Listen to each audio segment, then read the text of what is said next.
it again. But Dia, are you ready to run it down for Americas? I think I am. I'll be honest. I have a lot of emotional attachment to some of the teams in the Americas, and I'm very, in the same way as EMEA, worried about their chances of qualifying into Sapporo. Although I will say, specifically in Americas, it does feel like there are a lot more teams that are on the bubble of making it, simply due to the way that champs points were distributed globally. So we'll be tracking things a lot more closely here. It's definitely been an interesting split, so I will echo the sentiment of the worry. But Graceful, how are you feeling? You're over from the EMEA region. Are you also worried about America tonight? I mean, at the end of the day, I'm just here for some good gameplay. If we see more one mags and we see more double pumps, then I'm all good. At the end of the day, it's a competition. I'm happy for whoever makes it, but you just want to see who holds the trophy at the end. I thought you were going to say who's going to hold the R9 at the end of the day, because my man won some one clips like he was getting from Effect just a few hours ago. But we do kind of have this sentiment of talking about a certain show thing, right? Like, so we have the name 11th hour. Now, Dia, I'm not sure if you were the actual one to coin that, but I think it's a great way to put it, because the time is now. There's not a lot of chances left for our teams to lock it in to go to ALGS champs. And I think that's the brilliant way to put it. Yeah, right now it is funny that we chose 11th hour as well, because while we are approaching the end, you do have about an hour, or in this case, you have today, tomorrow, that like last little while where you do need to dial in. And realistically, it's about playing things as safe as possible. So while we will be focusing, especially leading up to the regional final, on those teams that are locking themselves in, at least in a very probable way, the teams that are already qualified, say, to the championships, and what other squads need to get there, we'll be highlighting teams that need to win regional finals and then win LCQ, as those are the most common denominator. There are so many more teams, not just in Americas, but in the world, that need a first place or bust, rather than there are teams that are aiming for 5th, 7th, 10th, whatever it may be. Ooh, and before we jump ahead, Graceful, I just want to throw it to you for your opinion on leaving it to that 11th hour, the final chances of things like the last chance qualifier or the regional finals to get your ticket into champs as like a former pro player. I mean, I think we already saw different perspectives, even from the EMEA region as well, with Nasky saying, hey, I'm looking for the future of my career. And you have these different approaches of some are playing for regional finals. Some are just playing for, let's hope we get top 5 and that's enough. Some are saying we need to make it to regional finals. And some are already at some point maybe have to be looking at LCQ, in which case they're looking for this as reps, essentially. There's different outlays and perspectives for sure. But at the end of the day, you just have to make do with what you got. If you're not making it here, like you said, 11th hour, but 12th hour and 13th hour apparently as well. So many hours. Well, the alarms are sounding. If you're not locked in for the regional finals, today is the day for Group A to make that happen. I would love to go ahead and look at some of the match day 7 highlights for the Americas region specifically. And as we kind of kick through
day weekends really lead to a lot of fun, a lot of Apex action. I love that we got to see the match day highlights from day 7 plus the top 5.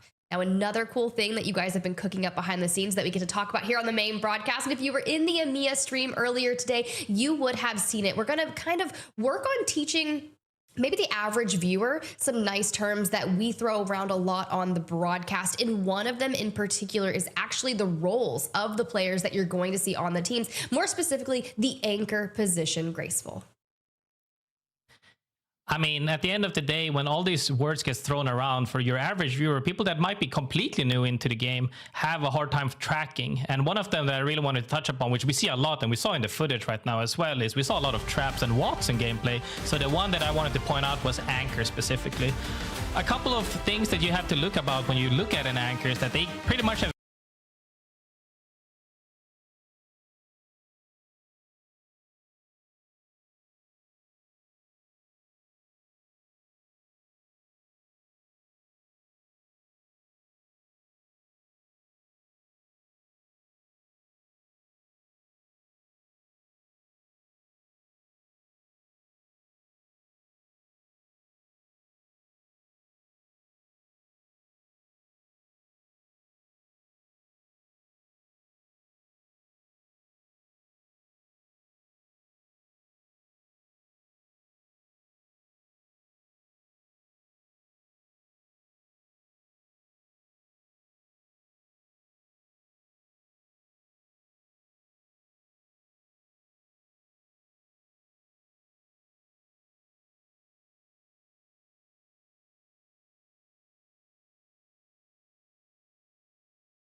normally you have your base role of doing what your character is better at doing. Wraith is better at going frontline because she can phase out. Watson might be better at holding it down with the gens so you don't get naded out. Once you secure this spot, it's kind of a free-for-all, but that's kind of goes to show like the awareness and the split-second decision-making all of these pro players have. We just saw that in the clip, and I promise you we'll see the same type of gameplay today as well. Thank you so much, guys. I mean, that was explained so well, and I love kind of seeing the examples of it. And of course, I think Jen Burton is a perfect, steadfast example of what we're seeing in Americas of kind of the flexibility in that realm. Now, another thing to get ahead of before we dive into today's matches are, of course, the changes that have recently occurred, more specifically, roster mania, as if we didn't need any more changes and people rotating around ahead of champs, but we've got to keep tabs on it. As you can see, Jelly over 2 Exterminators, sniped down to 100 Thieves. That one kind of, I put a nice little question mark by it, but I think a lot of people are just kind of shoring up their subs before we move straight forward to champs. Over in the EMEA region, we have Mandy kind of locking it in as the super sub for Alliance, should anything go crazy. Alberlelli over towards Hot Dog Mafia. I'm Madness leaving Hot Dog Mafia. I mean, Dia, we're just getting started because we do have some name changes as well. Because if people are leaving, we got to swap things up. Yeah, this is where we'll see the Stallion's name sort of go with Alberlele, because in his stead, of course, with Jelly joining the roster, Shubi and Naughty have swapped the name of this team to Exterminators. And on the other hand, 14K residents have swapped over to Cryvor Esports. So this is the new names that we'll be saying. If you're used to looking for Stallions, we'll be saying Exterminators. If you're used to looking for 14K, we'll be saying Cryvor. And if you're used to looking for Alberlele, we'll be saying Hot Dog Mafia.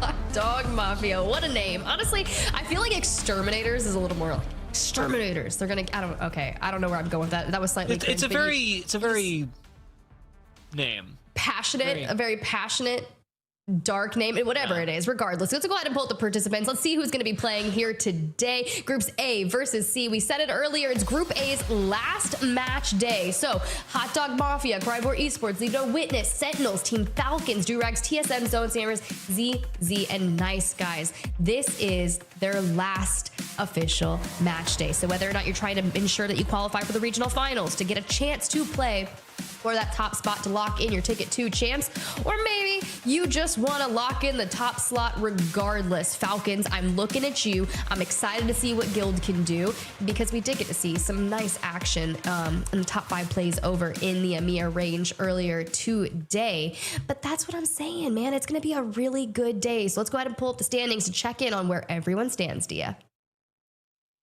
Yeah, this is where things can get a little scary. When we're looking at the overall standings, like you said, there is Group A and Group C playing today. Group A, this is their last day of play. And if you end up in bottom 10, unfortunately, you aren't making it to the regional finals. So for teams that are both in Group A, so it is their last day, and in bottom 10, we've got LeaveNoWitnesses, Zone Spammers, Sentinels, Nice Guys, and the Durags. If any of those 1, 2, 3, 4, 5 teams don't make it at least healthily into the top 20 today, it's very likely that they miss out on regional finals entirely and are forced to play only through the LCQ.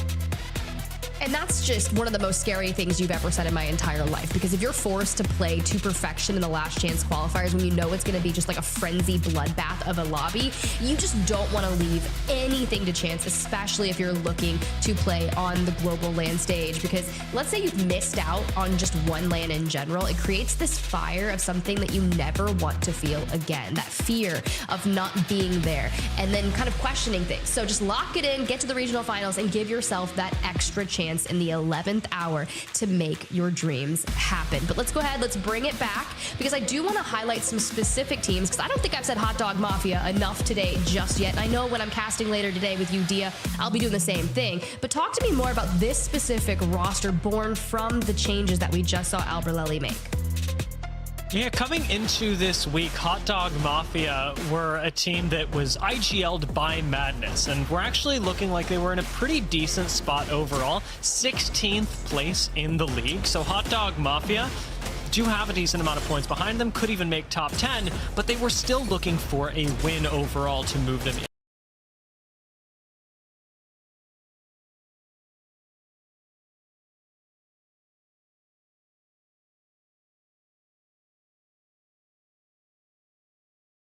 Importantly, an IGL who can do both, giving Alberlele a chance to join the squad and, well, now I think share a lot of the IGLing responsibilities with Skittle and Bo, as this will inherently have to be a lot more diversified than it was with Madness, who really does like to take lead and does so quite well. Stallions are making this roster change, make no mistake, in the hopes that they make champs. This is a points-centered decision, especially for Alberlele, along with Bo and Skittle, because they're hoping that their points are enough to get them to champs. And it was interesting that Alberlele even tweeted this as an announcement of the team that he would be going to championships with. Not because it's improbable. There's a pretty decent chance that Hot Dog Mafia make it. but they have to play really, really well because this roster is not secured for champs by any means. In fact, I'm estimating, and I'm not sure on this, but I'm estimating that they need to be placed at least top 5. I'm going to say top 7 to 5 to have a good chance, if not a guaranteed one, in my view. But we're saved. Of making it into, yeah.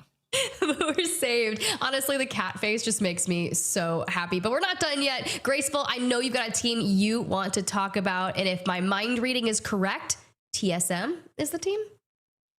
Indeed, TSM is the team that I want to talk about because they're one of the teams that I think everybody looks at this roster, Panic, Dupe, and Gent, as high potential, high skill ceiling, but they haven't quite reached their peak just yet. They're on the cusp as well. For all of you theory crafters and everybody who's trying to count all the numbers, they also need to place fairly high.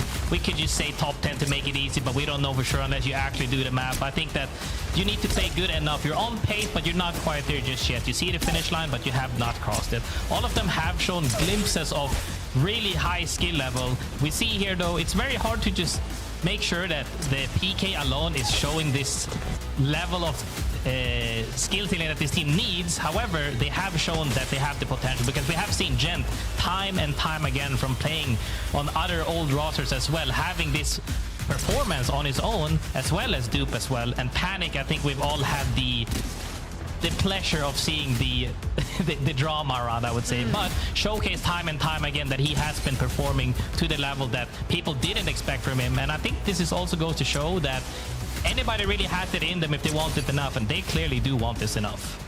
Well, that's what they need to do. And every time you say drama surrounding someone, I'm just like, good. I don't have any drama in my life. I love reading about it, but who knows? Just lock it in. And speaking of drama, the championship standings. TSM over there in 25th place with their points. 2,244 with Hot Dog Mafia right above them. So fitting for the teams that you guys both turn to talk about. Now you'll see those stars that are over by Alliance, Genji, and Grow. That is just because those are the teams that are currently locked into first place in their respective regions. Plenty of room for potential changes, but that's why you've just got to lock it in, hone it all down, and say, this is where I finish, especially if it's your last match day. But if it ended now, this is exactly how it would roll out, Dia. That's crazy. Looking just down at the bottom of that, Team Liquid, TSM, Hot Dog Mafia, all teams that are right on the bubble. Team Liquid barely making it in. Again, if it ended right now. And we've still got 2 days of play. Still 2 days of play, and I honestly just want to dive right into the action. Match number 1, I'm hearing, is very close to dropping on in. So let's go ahead. Let's get into the dropship. Dia, Graceful, take it away. All right, Graceful. Time for Storm Point, where we'll be starting today's games. I wonder if we can talk a little bit about the draft for Storm Point, because it actually ended up being really important when we got into Storm Point in EMEA. With the amount of barometer zones that we had, where you ended up landing was of utmost importance. And while we do see things like Lightning Rod and Zeus Station prioritized quite a bit by teams that get first pick, Falcons even going Zeus Station, it seems like the south end of the map is pretty good right now. That has been the case, but we have seen several active zones, even in the side of Down Beast a lot, even northeast of the North Pad as well. There's been several zones, and also around walls. Typically, these zones have been repetitive to the degree that we had actually back-to-back barrow zones as well, and that will affect the leaderboard for sure. But we'll have to see where this zone ends up pulling. Right now, we see TSM, one of the teams we just talked about, on the cusp of making it or not. If they wouldn't have made it if it ended today, luckily for them, it does not end today. But we also can't dispute the fact that if the teams in regional finals win, that is already guaranteed a spot. That also opens up additional spots. Like, it moves down the ladder, essentially. So the room for error is just right there. These teams are on the cusp. But for everybody else that's not nearly there just yet, they will have to duke it out for the top spot of winning either the finals or the LCQ. Yeah, really interesting champs points discussion to be had. I do want to talk to you more about this later, but to focus in on what's going on for this first game, we've got a zone that's pulling us down towards the southeast side of the map. FYR Strays, who land over at Devastated Coast, they're going to have a pretty good scan on where this ring is. Oblivion are already rotating over. No surprise that they got the scan out of Forbidden Zone. And then Nice Guys from Pylon also have first ring information. They should be rotating basically right past Orin Esports, and I would expect that Orin get a pretty good idea of where this ring is going just by watching everyone else rotate in. Yeah. These three teams in the zone right now can already tell the people are rotating in, so they're going to be more than happy to set up in whichever slot they get because, well, they almost have the free picking of choice at this point. As other guys are slowly moving in as well, the likes of Team Inferno and Nice Guys. This zone, however, very different from EMEA. This one is leading more towards Launchpad side, and this zone plays out very differently. In Barometer, you have a lot of playable areas. Here, however, you have a couple of tunnels, building, and then high ground, and then after that, you're bound to be looked at by everyone. I'd even be surprised.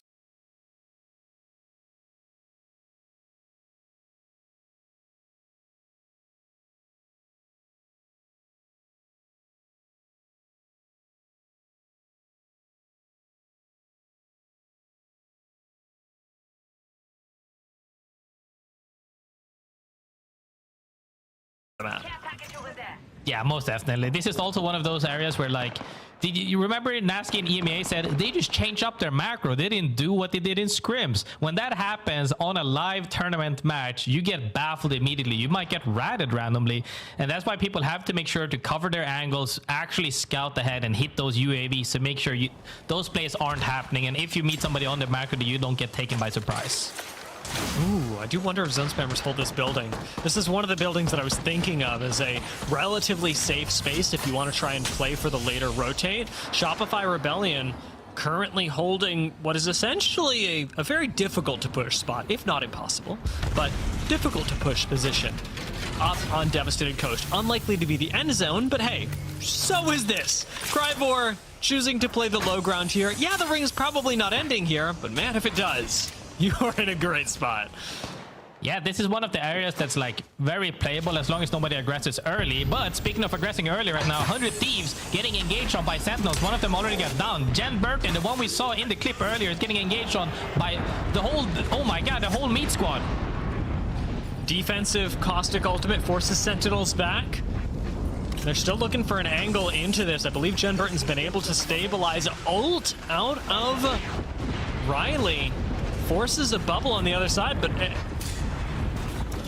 this looks like 100 Thieves have fully reset and are ready to fight. This is not the advantage fight that Sentinels had earlier. In fact, Phony is now looking for angles inside of a defensive bubble from Sentinels. Riley's getting pushed back, and Sentinels have not lost one, but nor have they traded favorably with 100 Thieves. Finally, first knock is going to go down, but it's in the favor of 100 Thieves, and Sentinels unable to push their advantage. Lose two and have got to get out. Huge reset by 100 Thieves, showing that promise of triple swinging that door, making sure that if you shoot at one of us, all three of us will shoot at one of you, taking them down with ease, I would say, after that reset. The Gibby ult was a little bit mistimed. He was hoping they would be playing around the house, but that bubble play from 100 Thieves made them set a good reset. Almost the perfect example of what we were talking about in the pre-show as well. Good anchoring from 100 Thieves to not only reset, but buy themselves time. They do still have at least one member of Sentinels nearby them, but there are bigger problems in their future. ZZ coming up right behind 100 Thieves are going to very quickly force the team to disengage, and with a Trident bubble rotate, that'll do it. Definitely. If that bubble wasn't there and that Arc Star hits, it's night for that team right there. However, ZZ looking very happy with that. Everybody's playing what we what we like to call the meat mountain is the comp. When you have the three thick boys right there ready to swing at you with 45, with shotgun in hands, and now everybody's running it because this Gibby play with the bubble and the Trident have been a phenomenal rotational move where normally you would have to use the likes of, you know, the Wraith portals, the Path Zips, the Ash TP, but when you can just use an ability, not an ultimate, an ability, and make way further than your typical ultimate, it makes sense why these pro players are playing this comp. It'll come as no surprise that in a pro lobby, Caustic is our most picked legend in game number 1, providing a lot of value to teams across the map, but even here to Shopify Rebellion, with nobody in their vicinity, having the gas at your back still is an incredibly powerful tool to dissuade other teams that, like the squads below Shopify Rebellion, are on purples and blues from wanting to push up to you. Indeed. Looking at the zone as well. Zone just closed, and now we'll see that it actually pulls more towards southern side of the zone. That means everybody on the northern side is soon about to be walking uphill battle, because now when you're on the same side as 5 other teams and you all have to cross into areas whilst getting held by like 3 teams on absolute height shooting at you, it's gonna be mayhem from that side. We can already see it unfold as Cryver Esports, one of the new team names we just saw, gets eliminated right there, and people are already starting to opt for fighting on edge, because we still see several teams on edge as well. Some teams even tanking zone. Just been watching whatever is happening down here. I think Durags are waiting for the bubble rotate, and finally the cooldown does occur for them. They got to get moving pretty soon, but the question is, where do you go, especially when the zone has pulled further south? Nobody really wants to get out. Bubble's going to expire soon. Durags end up rocketing to the top of the hill and trying to hold down this area. Mellow not going to ult, saving the Newcastle wall for a slightly different position, but it costs Bofer his life. And Durags may not be long for this world, I got to tell you, Graceful. There are a lot of teams focusing them right now. Luckily right there, the Gibby bubble actually came up on time. That was very scary. If he can't get that ult down immediately, the Q almost like was just right there to save them essentially. That was really good. However, this spot is one of those areas where as long as nobody is widening you on that bridge, which no man should really be able to, but depending on the comp, you could be a little bit scary, but they should feel good for the moment as we now see that zone pulling more towards the southern side, right on top of Strays right there. We see them on top of the building where the UAV normally spawns. And Oblivion in a good spot. However, zone typically don't end there. They're gonna have to opt to late rotate potentially, but not dissatisfied with this spot at all, I believe. Hot Dog Mafia playing up by Stormcatcher are looking for Ring 3 information. Any team that rotates through Pylon, I'm actually expecting a team like Sentinels to be able to do this, could get Ring 3 info as well. And then, of course, FYR Strays, if they're able to, say, bubble on top of the survey, or rather on top of the Ring console. Survey beacons on the way in will make things a little bit easier as well for teams like Hot Dog Mafia and 5-Star, but for the most part, it is this whole north side, like you're talking about, Falcons, DGAP, Zone Spammers, even Hot Dog Mafia and 5-Star who haven't made it in yet, that will eventually need to leave Launchpad, who have the hardest journey ahead of them in terms of winning Game 1. Definitely. However, we see though Zero, Sykes, and Funk taking that spot from what we saw the team earlier that passed away right. And earlier on, it might be hard. Later on, it should be fine. However, we saw Gas Barrel right there, or actually a Caustic Gold. I think it wasn't even their Caustic Gold. Should be feeling pretty solid right here now as they get this reset, as other teams are going to have a tougher time to shoot at them, because now, when the zone collapsed on the northern side, they should be fairly free to hold their ground. You know what's better than holding a miserable spot with 1 Trident?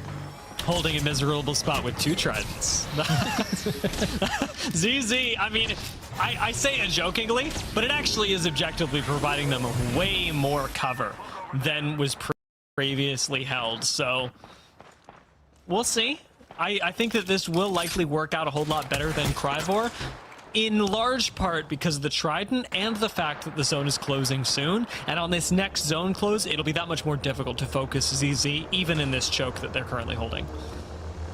Yeah, every team that is holding currently, that's trying to just push teams away from them. They don't even need to kill them. They just need to make sure that you're not inting us, because when you engage on another team, we could potentially 3P, because we saw 3 teams playing on top of each other right there. So all 3 of them just want to make sure that they're not the ones who get inted so that they can 3P. But when you're in a tight spot like that, unless you time your ults perfectly and your utility, you can easily get naded out when you're playing that close on top of each other. So they gotta make sure to stay vigilant on scouting ahead and pre-planning.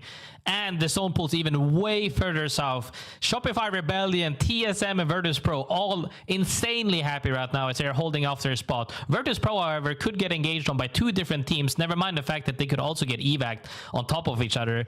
But TSM looking very likely to place good into late game.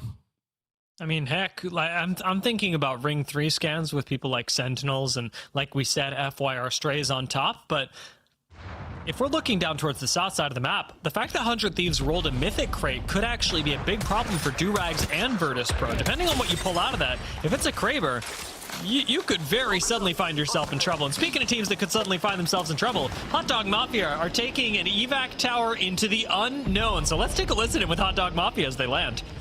Landing bottom build right here. Okay. Careful of getting stuffed. Yeah, we're fine. I landed. There's a team above us. Out. Team in left red room is peeking. Skittle, we have to do the Q play that we did yesterday with Crypto Drone, but you have to do it blind and go to that leg. I'm pretty sure it's free.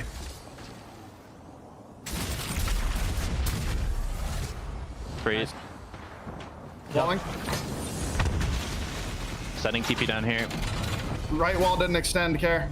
Okay. Yep, careful of height. Gonna have to get to like the corner spot next, probably. Q. Alter Q on our right. That's red room, that's red room. Evac. Balloon. I'm shooting it out. I'm shooting out the evac. Good strategy planning right there by Hot Dog Mafia, as they already have Qs pre-planned with that altar as well, knowing where they need to go, making sure that nobody was there. Luckily, they didn't just run into somebody, because that could have started a whole chaos. However, got a spot into the next zone fairly comfortably, but they're not safe just yet. When they see the next zone reveal, they still need to make several moves to be safe. Does Verhulst see Virtus.pro moving up this hill on them? 100 Thieves are so laser focused on Durags right now. Virtus.pro could very well spring a trap as soon as this fight breaks out. This bottom side of the map has a lot of focus on it. These three teams, and now with two bubbles, are definitely going to force a fight. In goes Jen Burton. Bubble swing not going his way, but you know Virtus.pro are coming up behind this. Right now, 100 Thieves are winning the fight. They haven't lost anybody yet, but they have lost a lot of utility. Durags go down. 100 Thieves reset inside their own bubble that expires immediately. But they're eating a Gibby ult. Even with that, though, Virtus.pro gets shoved back.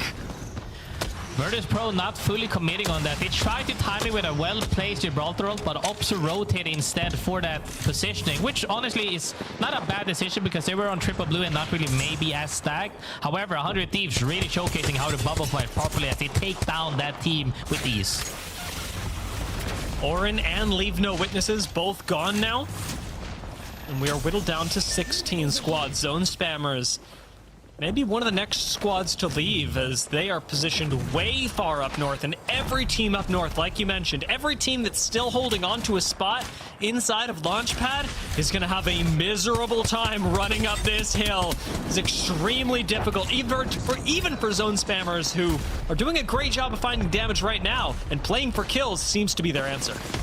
They have to play for something, and right now they hear a fight unfold, so they're going to look to 3P this fight potentially, as the fight inside a house goes for one, almost a trade.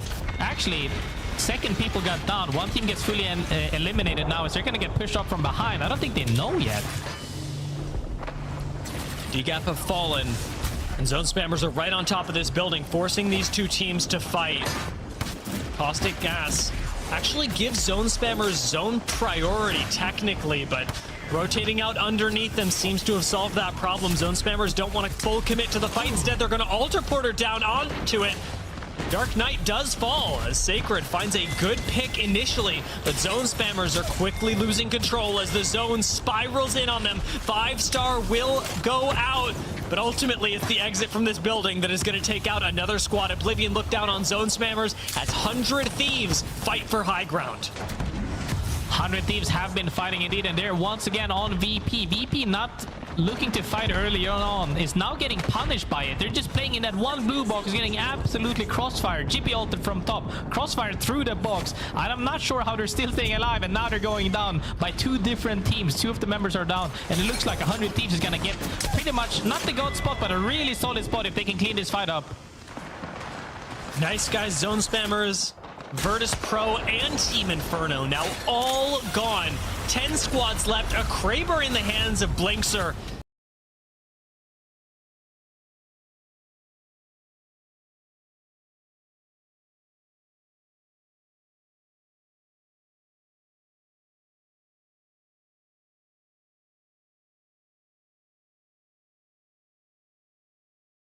their hands onto. But the main reasoning for why it's strong right now is because this area where Sentinels is at right now, there's 1, 2, 3, 4 teams and 2 teams underneath fighting from the same side, the northern side.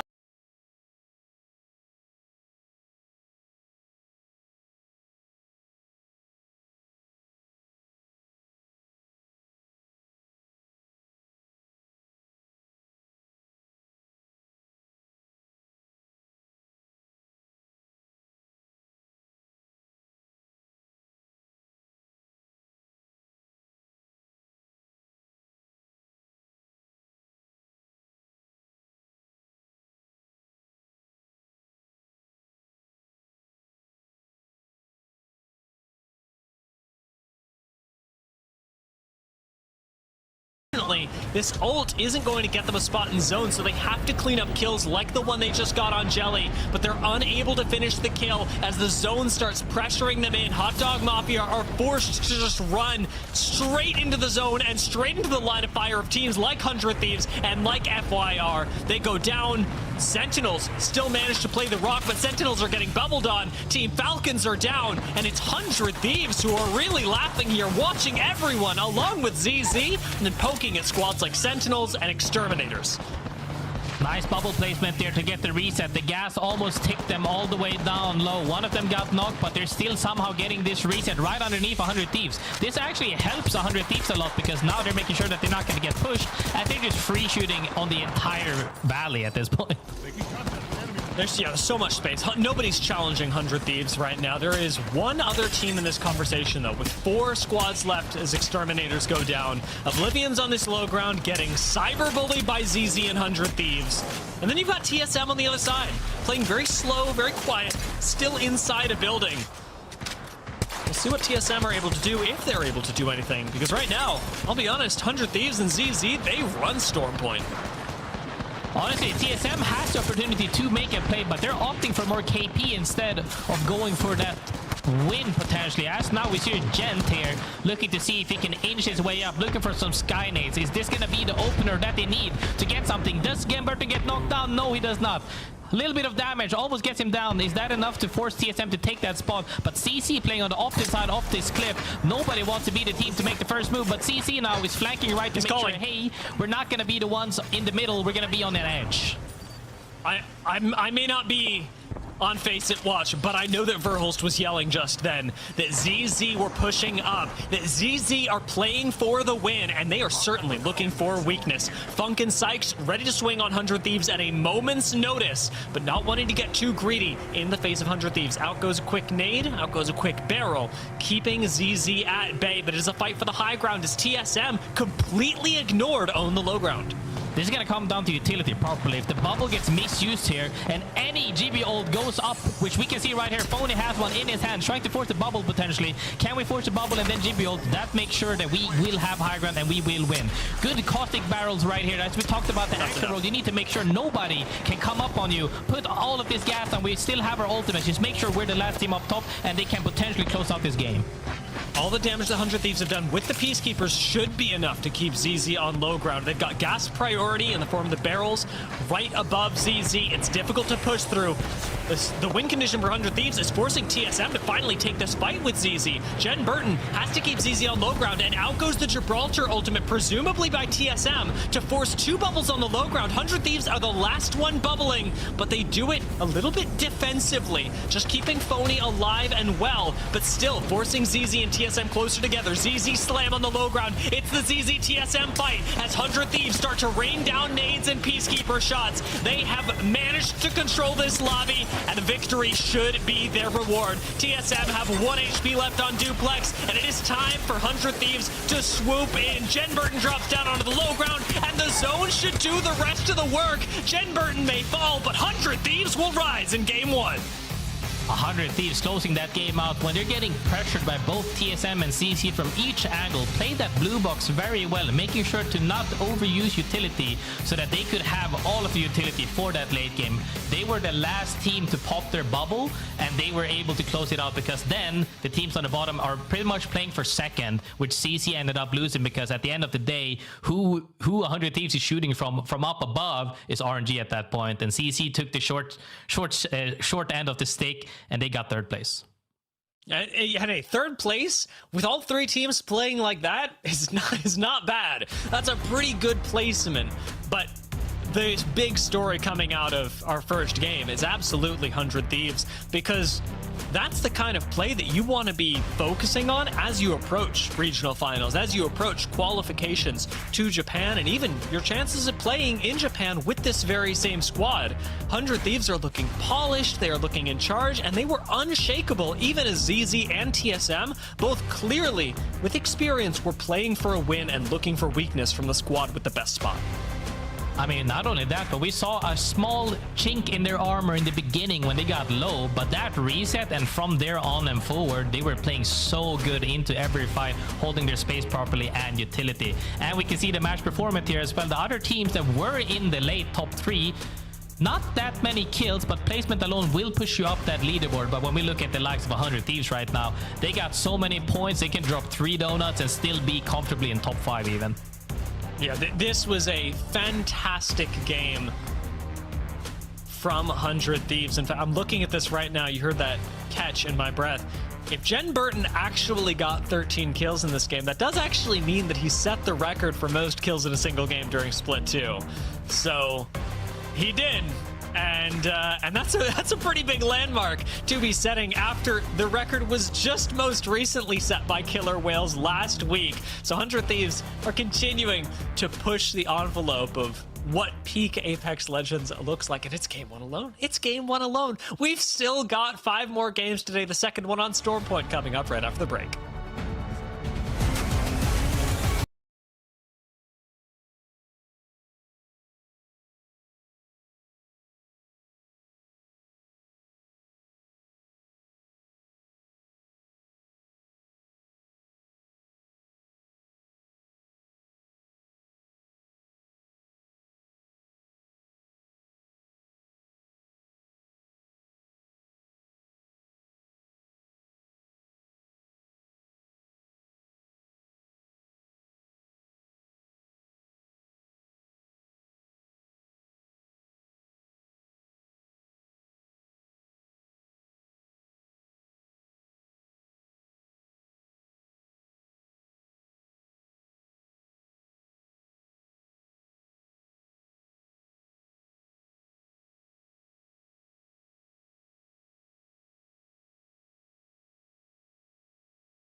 for the break. I'm stepping in. I kidnapped Dia because something cool happened in match number 1, and you highlighted it right after the game.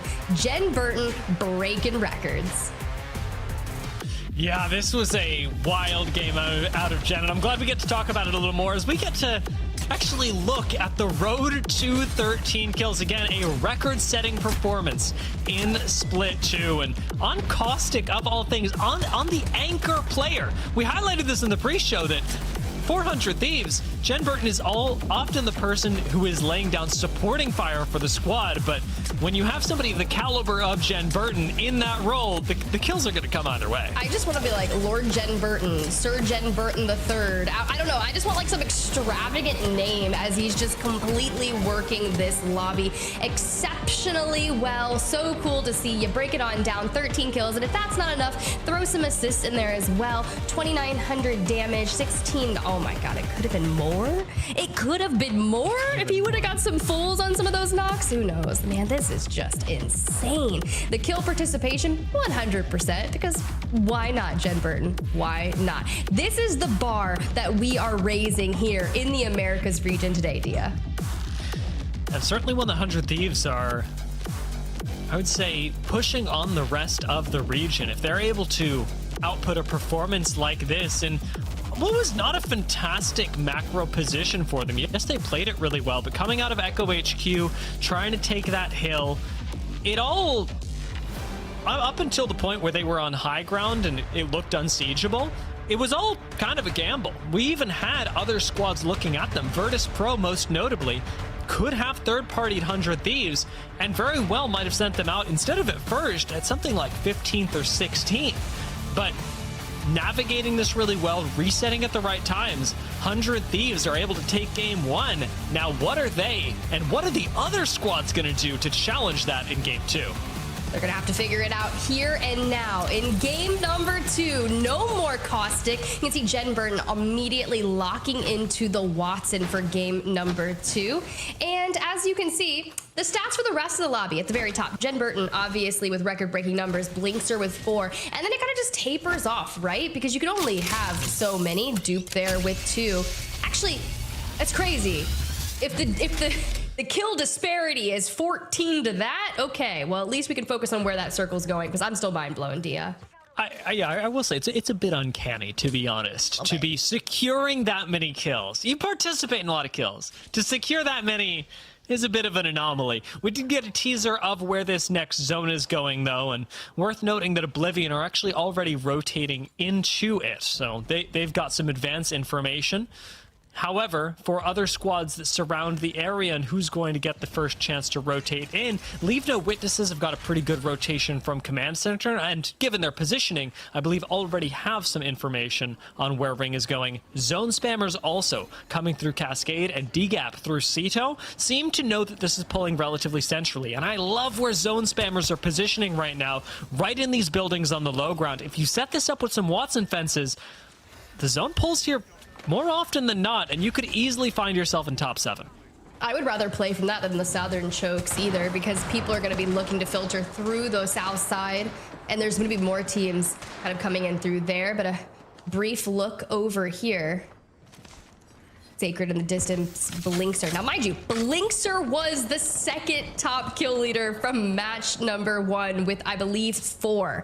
That's a big difference there from the 13 comparatively to Jen Burton, but I also do love how you guys were talking about the anchor position in general and the types of weapons that they were utilizing, because of course, Monsoon out here grabbing the charge rifle and using it like nobody's business. It's always been his thing, and will be. Especially this season, that has become a real strength of whatever roster he is on. Virtus.pro, as they rotate in, are making use of a few different strengths, notably the Gibby Bubble Trident rotate, making Tridents an indispensable resource in 2025 for really any roster, but specifically here in Split 2, it has just been basically unhinged, the things that you're able to do. Once you get a Gibby Bubble and a Trident together, the world is your oyster. You can do whatever you want. You can go wherever you want, for a few seconds at least. Just a few seconds for sure. I do love that we got Zone Spammers getting their res back in. It looks like it was DGAP that had been originally picked off the first member of Zone Spammers for game number 1. Other than that, no kills on the table. And as soon as I say that, we see a couple people with their pokes and prods thanks to the marksman rifles here, but we're still keeping tabs on 100 Thieves as they work to fight their way into that next circle where the large majority of our lobby has already made it. Probably just a few seconds left on this Gibby bubble before it dissipates. And I hope that you're in a viable position when it happens, because we were starting to get stuck on those rocks. Wait, do we have a little hopper suit going on here? A little drive-by? Maybe. There was a little bit of awkward news there, as it was almost like a triple, like, squad following squad following squad. TSM rotated in on the Trident. 100 Thieves tried to follow in their wake. Sentinels, I know, are taking exactly the same rotation as 100 Thieves were aiming for. So everybody got caught in this river in their Tridents, not exactly sure what they wanted to do, except for, of course, TSM, who were first in to make it, and have now set up on the low ground with plenty of rampart walls and Gibby bubbles and even a Trident for cover. Sentinels, however, sieging them from above, could turn this haven into a nightmare for TSM. Fortunately, Carter does get pushed up back via the charge rifle, but Sentinel's position, not a bad one, especially for this first ring. It's even inside the subsequent zone, although taking a look at the upper left-hand corner, I don't think they know that yet. I'm okay with where this circle is going to, solely for the fact that we still have Gibby and Newcastle in play that have not been banned, because let's say we had banned some of those type of legends as opposed to Caustic based off the pick rate, you wouldn't have this much viable space in this next circle, because you're really going to be leaning on those bubbles, those amped covers, the Newcastle walls for longevity in this game. And if you're not there yet, you're going to have to bully your way into it. And Team Inferno out here on that side by Launchpad will have to keep FYR Strays at bay. And it seems like they've already went ahead and backed on up. Team Inferno are more focused on clearing their backs than they are pushing up to Devastated Coast. You want to force FYR Strays to take the long way around, to move through Echo HQ, and as we know, into the hands of Shopify Rebellion. If you're curious about who's where, let me remind you, Face It Watch does have a map feed, and it is fantastic. Ooh. This is not fantastic, though.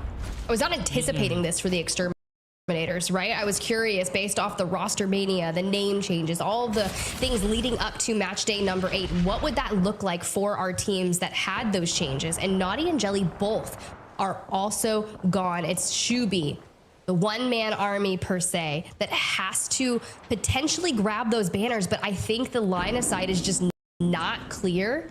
So we'll keep tabs on how Shubi is going to be able to occupy this. Best case scenario, Shubi grabs one banner and sticks the res right next door. Worst case scenario, Shubi grabs one banner and dies for it. And that's why you see him staying so still right now. Sentinels, however, they get to make a move. With this Trident, again, is invulnerable cover. They get to poke back at the Sheila, although Kidnap goes through. Oblivion look for it and actually manage to kidnap one. Sentinels now a duo. Wait a second. Was Fun just sitting there on the other side of the portal with the Sheila? Because if so, that is one of the most brutal kidnaps ever. If someone takes me like that in an ALGS match and I meet my fate at the hands of a Sheila on the other side, I'm gonna get up, take a quick lap, come back, and hammer down, because this is where we're going. Sentinels are immediately out, by the way.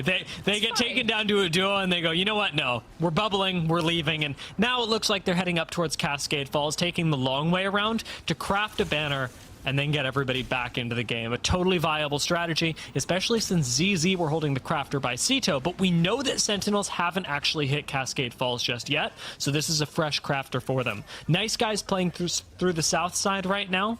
Noticeable as a team that could actually wrap around and challenge Virtus.pro for their position, or move up towards height, where we see Orin and Inferno all struggling for control of the high ground, ultimately needing to clash against Falcons. Well, that move from Team Inferno up north allowed FYR Strays to move into Launchpad, and ZZ finally with a real fight out here against Durags on the outskirts. Now, if you're Durags, you want to try and retreat a bit, but you're not going to be able to get anywhere that quickly, as Melio immediately takes the brunt force of the damage. Zero shoring up, trying to find the angle, bubbles forward, hits the full, and wants to find the rest. Yeah, we actually can't be sticking around. As soon as Rampart gets not even taken down, as soon as Rampart is separated for that amount of time, Durags have to recognize that they've lost the fight, and ZZ, unfortunately, benefit from the fact that Durags stay around a little longer, hoping they can salvage a 2v3 that is not going to go their way. Bofer falls. You've got one member of Durags heading into Forbidden Zone to escape the members of ZZ that would otherwise chase. I don't believe they will in this particular case. ZZ have a whole game to play. But it's a tough spot for Durags to be in, especially since the only crafters left are over at Pylon. There is not a single one in Forbidden Zone. And with this ring closing, you may not even be able to access Pylon safely. I'm not seeing that. There's no way we're getting over there safely. So just keep an eye out, because you know there's gonna be people that are holding that choke just towards the east. The fence is a dead giveaway. The players bouncing around saying, yeah, come on, try to rotate over here. My man, this is gonna be tough. You are likely gonna have to double back, hope that ZZ went ahead and rotated forward, playing their game. It's going to allow you to grab the banners with no real issue, and then you can go on with your merry way. 100 Thieves take out Exterminators. This hold on the exit of Forbidden Zone really working for them. An additional wall just to make sure that they have defensive position on any teams rotating from their southern side is going to be the win condition for 100 Thieves. It is, can you hold this choke against the myriad of teams that are going to come from the south? Or will you get run over by squads like Shopify Rebellion that we know are going to come from this side? Who just needs to channel his inner Hodor and hold the door, hold the line, make it happen. Immediately connecting a few, and Verholst looking for some angles. Let's actually dive on board with the 100T and see how they play this. Okay. Oh, it's a Maggie Newcastle then. Rampart. Yeah, or Castle, yeah. All three of them over there? Yeah, two of them, two at least. That's them for sure. They have blue armor. Alright. They're in gas. Should not let them. They're getting the mythic. They're getting the mythic. They're gonna try to fight us after. They might get a Yeah, they're crab. definitely gonna fight us for the spot. Yeah, they might get a crab, be careful. Can we like... Like you said, if it's really bad, or like if we're getting slammed or something, like maybe we can go boost this over here. We can't boost anywhere. No, it's taken. Take it. Okay. We have to force them. There's no one on this side, okay? So you can play space. They jumped Keep off. that in mind. Keep in mind, this is free, okay? So if you have to play left, you can. They're gonna walk up here and try to force me. I'm playing left side. They're kind of walking up here. Yeah, we need to fight them. They're gonna walk up 100%. If we pinch ourselves in the corner, we're fucked. Yeah, I can't really walk out of the fence. There's like no cover for me to play. I'm just playing. I have an insane heady on me, so I can play it. Oh, then you left, Kevin? Yep. Right One left. Right here. You left heady. Yeah, they're walking up left. They're trying to force that side. They're gonna try to force us all confused, okay? Listen, it's Maggie. It's Maggie Newcastle. Keep that in mind. Triple take. One shooter left. Yep. Shooting through over here. Okay, he's angling me. Selling. It's just the ultra, okay? So I'm good on my side. Maggie 100. Maggie 40. 15 on. I got. Nice. They're gonna jump shot. They have dark Careful, horse. Evan. Yeah. They're walking up. Maggie 100. Maggie. Give me all the Maggie Bill. One here. Yep. They're backing up. Grab the space while you can. Look over. Okay. Begin. I'm grabbing space. One on my back. Alter team from the other team. Down the tree, I think. At the bubble. Hey, Nice. Yep. watch out! Hit it, Maggie. There's a team behind me. Maggie 70. Maggie 70. They're gonna queue him through. The Q2. You can play to me. Bring the card. Play to me. And set up a wall, please. Okay. You have a gen? Evan, you have gen? Jen, I need your gen. I do it. Okay, they're gonna take that spot. It's fine. Yep. We just need to shoot him. Behind me. Reset. All on me. Crack one. Maggie drove me. I'm making it. I'm good. We need to fight this, okay? They're gonna queue through. Play this. One guy got knocked. Play this. Shut the fuck up. I'm healing, man! Fuck! Okay, you're good. Chill, please. They're going right. Watch Watch your back, Evan. Watch your back. There's also behind you. I'm not excelling. One's close. I didn't try it. Crack one. Hey, he's dead. Guess what? Nice. I'm looking. Yeah, look. This one. One guy crossed right. Three res, I think. I don't know. They're dying. They're dying. They're just dead. That's all of them? There's one more. There's one more. Okay, I'm back to back. Nice. Reset. Healing. Good shit, boys. We're good. I'm looking. You're good. I'm looking. They ran back. Playing out. Get back, get back. Play up on this one guy. Nice guys, Durags, Shopify Rebellion, all gone. Even Inferno have fallen, and 100 Thieves managed to hold the south side of this zone. Forbidden Zone is theirs. However, FYR Strays have started walking up on them, so that is likely their next engagement. However, the rest of this party continues elsewhere, Tiff. Take a look at where the ring is pulling us, and it is up towards those hot dog buildings that we talked about a little bit earlier, that Zone Spammers managed to jump into early, and where Orin are fighting now. They definitely needed to make sure that they could get there as quickly as possible, but that's a split decision after a minute into this game. As you can see, Golden there fold throughout. However, we do have some damage coming from the outside as other teams are looking for some crazy angles, trying to thread the needle through the stairs. Other teams still vying for their chance to get into the circle, and Hot Dog Mafia on the opposing side of Sentinels. Bubble from Sentinels. O'Reilly would have to be made of stronger stuff than this to face off against 3 Peacekeepers that wipe him off the face of the map. Hot Dog Mafia and Sentinels, even Falcons now gone, and ZZ still alive and still pressuring from the western side of the ring, taking one team at a time, as now zone closing again will force ZZ to find a spot and maybe even take on DGAP. Standing above the rest, fighting in Venn diagrams. It's all to be expected here with the 8 Gibby picks that we have in match number 2. A nice frag grenade will connect. You see TSM on the low ground just trying to hold steady and heal on up. A team that is perfectly healed thanks to the lovely comms that we got in that listen-in. I'm healing, man. And they don't need to right now. Just trying to steadily hold this area between the wall, between the Jenny. TSM, though, on the other end of a Sheila. It is chaos everywhere, Dia. Orin actually stabilizing as DGAP try and push them. This could go really well for Orin, as they've got Zone helping them out. Ava, though, does trade one. Orin will fall, and DGAP sure to be next. With a little bit of help from 5-star 100 Thieves and Zone Spammers. TSM go down as well. Oblivion still left alive, still waiting for a kidnap that will never come. And 9 squads left. Oblivion looking down the face of their next rotate. It will have to be towards LeaveNoWitnesses, who they're currently griefing. You know what? It's okay, because I know that Fun is just sitting there, just chuckling, holding that Sheila revved up, ready to let it go as soon as someone comes to that portal. So keep tabs. They're going to have a kidnap counter by the end of this 6-game series. But your team on the screen, 31 points, first place overall. 100 Thieves is poised to have this shrivel of the building that will be in the next circle. Now, they're not going to be able to hold it, as everyone's going to have to full send your right just further south than where 100 Thieves is, but being in will keep them alive longer. This fortress that they've created is going to be relatively difficult to siege. However, there are 2 cryptos in the lobby, and a potential for an EMP could destroy it all. Boney doesn't want to coexist with anybody. I like the swing out onto the portal, but ultimately, Boney needs to have the rest of his team covering him, so he does get forced to dip back inside, hopefully having done enough to signal to Oblivion that that is not where you want to port, not if you value your life. I believe Jen managed to get outside and maybe put some fences on this, but as Oblivion do portal in, they tank the fences and still manage to set up despite the dissuasion from 100 Thieves.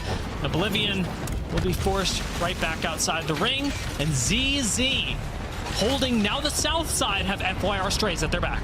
Oh, they're having a banger game. They're on 8 kills already, and plenty of more to be had, as Oblivion is the next to fall in 9th. So keep tabs. Everyone's still vying for a chance to find a playable space, and Zillich here on your screen throwing down the amped covers.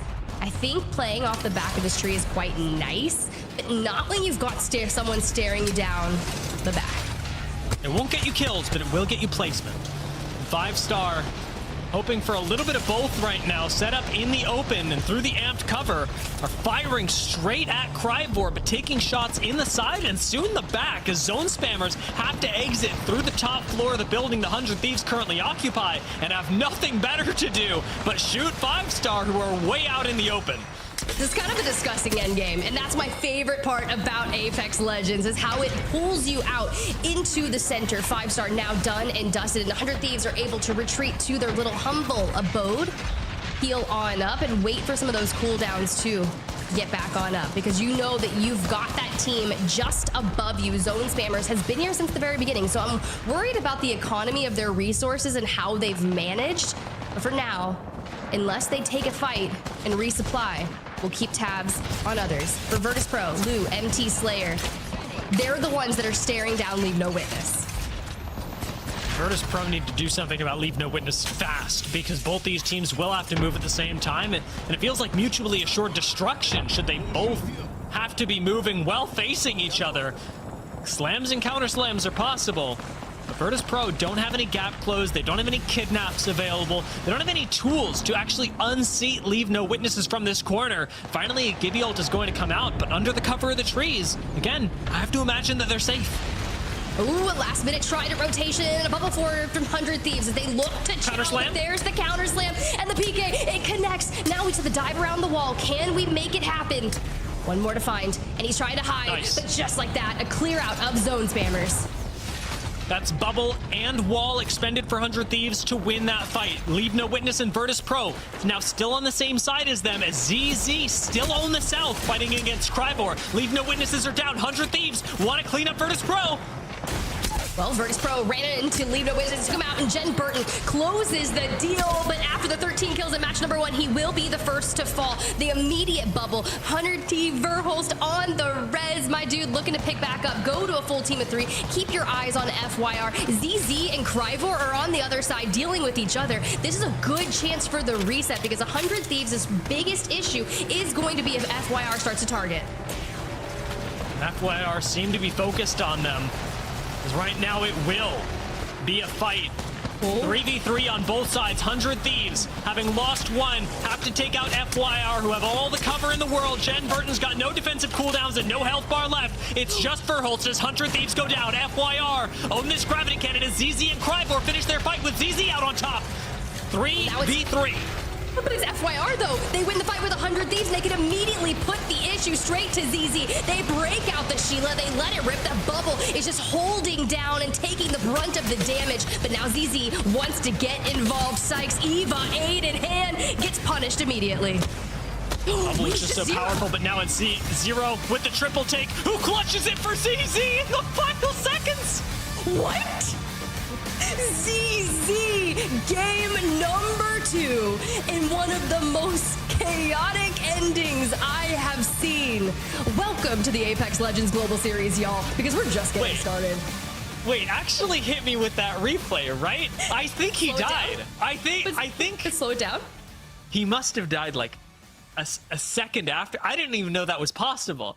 That looked so insanely down to the wire, but for ZZ to win, I mean, fantastic game from them, great 3v3s.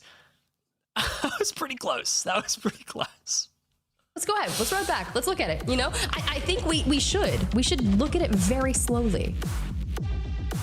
I'm genuinely quite curious, like, jokes aside, this actually looked like a miracle, like 1 in 100 end game for ZZ, because we get down to 0, but his character model disappears here, right?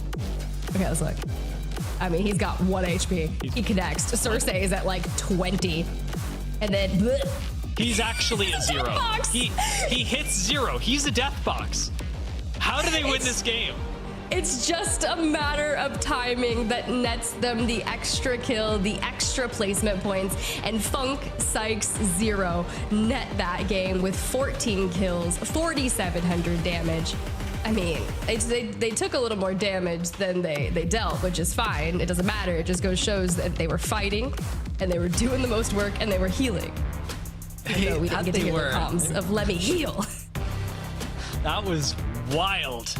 I'm AO. Newcastle now taken out of that game, and ZZ 14 kills. Not a bad game for them at all. FYR strays with some great placements, and second place also feeling pretty good, I imagine.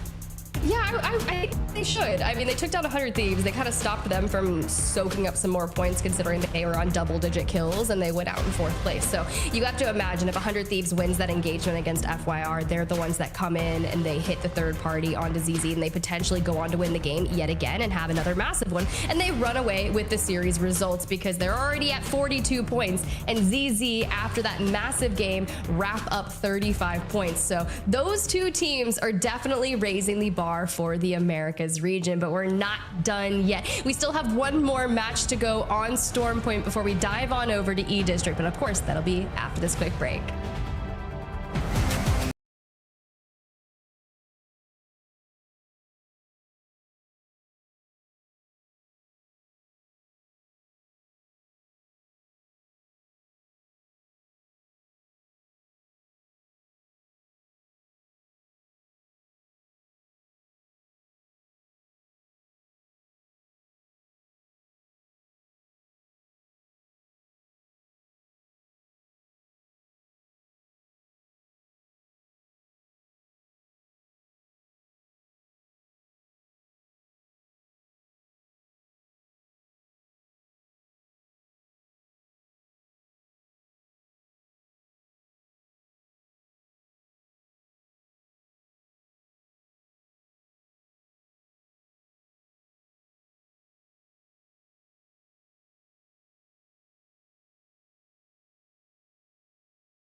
While we're ready to fight, they were looking for purchase. Let's see. Yeah, the shot comes off there and he dies. It's literally that was it's like 2 frames, maybe 2 frames, maybe 2 frames. That's pretty wild. Anyway, match 2. We'll talk a little bit more about the Gibby later. That was our second of 3 matches on Stormpoint. We are about to jump into our last. And for some of our teams, especially those in Group A, your last game of Stormpoint of the regular season.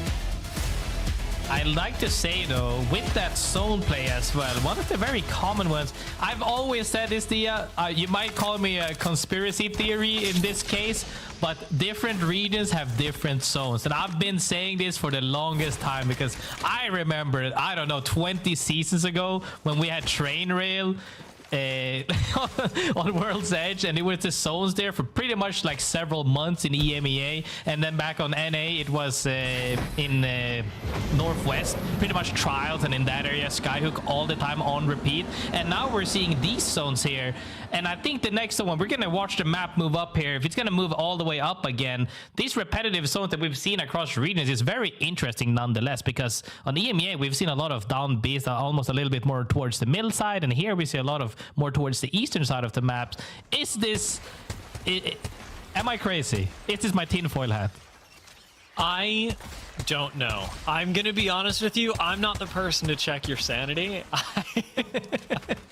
But I'm here to support you in whatever your theory is, and I have a meme to send you later that will explain my position on this. For now, let's think a little bit about this ring. Team Inferno have a zone coming over to them at Stormcatcher. Just like you had mentioned, we are going up to the north. LeaveNoWitnesses get a nice scan over in Command Center, and Oblivion and Orchid seem to be rotating at the same time, as Oblivion again got the ring scan out of Forbidden Zone, and Orchid finally rolled a ring console at Launchpad. So they both, coming from more or less the same place, longitudinally on the map, ended up getting the information that they needed to go north, needed to set up by Stormcatcher. How do you approach a Stormcatcher zone, though, Graceful? Because this one does include a little bit of, rest in peace, Thunderwatch. Do you try and play up by Thunderwatch, or do you hold on to buildings by Stormcatcher?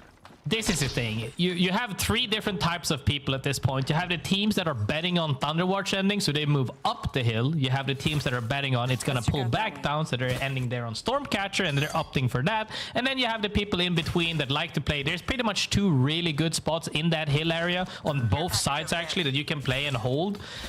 And whichever team you end up on, you're kind of betting at that point. So it is tough. It is tough. I would almost say equally as tough as the one we saw on Launchpad earlier, when you need to make that cross for the hill, it's doomsday. LeaveNoWitness setting up, being one of those 3 kinds of teams, the ones that believe it's ending up towards Thunderwatch.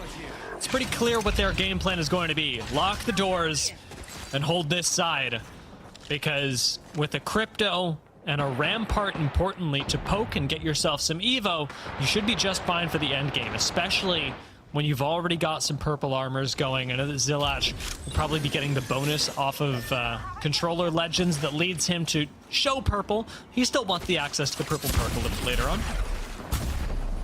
Yeah, perks definitely a great system added to the game. I've been a little bit skewed in terms of how strong and how weak some perks are, but nonetheless definitely refreshing, so to say. Being able to make strategies around specific perks is very interesting because it shakes things up for sure. Now though, speaking of shaking things up, Falcons already went out kind of mid-game last game, or is already down to the wire, going out very early on 20th, immediately getting eliminated. In 20th is wild, and to be taken down by Team Inferno on their rotate up. We see the surprise altar plays really coming in clutch there, and really well executed by Team Inferno. It's what you have to do, be it against Falcons, be it against anyone. The play's the same. Yeah. Speaking of playing the same, 100 Thieves making these incremental advances towards the zone once again on the side where they just have to take one specific fight to be in a good spot. This is what I like to call that you're fighting for power spots, essentially. Now they're betting on the zone ending more towards upside of the hill, so they're fighting for the tunnel on the spider caves. And now we're going to see how this fight unfolds, because this is going to come down to a shotgun fight. It's the Hot Dog Mafia, skittled low and taken down by the last shot out of Phony, who now may be taken down himself. Peacekeeper really quickly turns things around. No quick reset out of Jen Burton or Verhulst, at least safely. But with a couple of nades to cover their backs, maybe, just maybe, they'll be able to get a res on Phony. Jen Burton plays anchor for the squad, once again, laying down fences and, more importantly, cover. As Hot Dog Mafia managed to escape using the Void Nexus. 100 Thieves may not have won the fight very cleanly, but they did get the space they were looking for. One thing you have to keep in mind, though, is that the longer they're here, if they don't advance on Hot Dog Mafia, it's all a matter of time before another team pulls up behind them. And if that happens and they get pinched, it's going to be a really tough time for them to make it out alive. So I'm hoping to see that they either decide to try to force something if they can, but if they can't, they might have to look into pre-planning some other options in case things go haywire. Hot Dog Mafia are also in a place where even after their retreat, they could easily get pinched. Playing here on the low ground, any team that comes up the hill into Thunderwatch is going to see a squad with a Watson fence defending them, and against gunfire, Watson fence ain't doing much, I'll be honest with you. Yeah, at that point, you're almost using the Watson fences as clutter to make sure that they can't shoot you as easily. But, you know, at sometimes you got to make do with what you got, and they're making the best out of the situation right now. But, as you said, they have to make room for when things do end up getting closer, because teams are slowly moving into the zone. We see almost every single team in this zone, as opposed to the other match, where a lot of teams were on the edge deciding before they went in. Now a lot of people went straight in, because like you said, as we can see here, it's only a couple teams outside of the zone, because all the other teams are betting on where it's going. And all the teams up top called it correctly. Everybody on down low is going to be in a tough spot. However, all the teams on the southeast side, the likes of Orin and FYR, are actually in a good spot because they're not locked in. However, they have to get through several teams, but taking edge fights is way more advantageous than taking a fight up the hill. So we'll have to see how that unfolds. Yeah, this whole Team Inferno area could be very quickly contested again by either Orin or FYR. I'm noticing that Shopify Rebellion got a ring scan, and ZZ in the south also got a ring scan.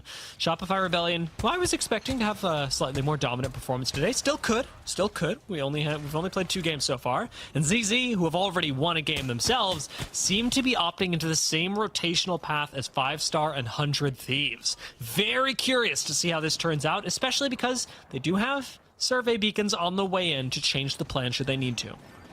Creamer Esports here in DGAP as well. As I said before, there's 2 areas on that hill that is really good to play. For you guys at home that like to play ranked, if you want the playable area, those are the 2 spots that you want to play. Always a nice little thing. Team Inferno sitting very comfortably in what we used to consider a god spot, because the zone used to end there quite a lot. But now, like we said, on the edge of things, ZC once again looking to see if there's any teams here, and they're looking to take a fight. They potentially saw somebody. Let's have a small listening and see if they're going to take a fight. I don't know. I don't know what's going on. We're guys closer. Yeah, there. It's 2 teams, I'm pretty sure. Yeah, definitely. They TP'd wall. It's a Gibby team holding all the way up top. Just come back and get Right, crossing. What the fuck? Okay, bro. They're going to come on. They're going Spiders. They're going to come in. Fuck.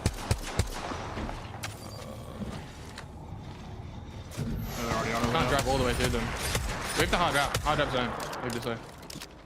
Alright. This way, right? This way. Oh, right side? Alright.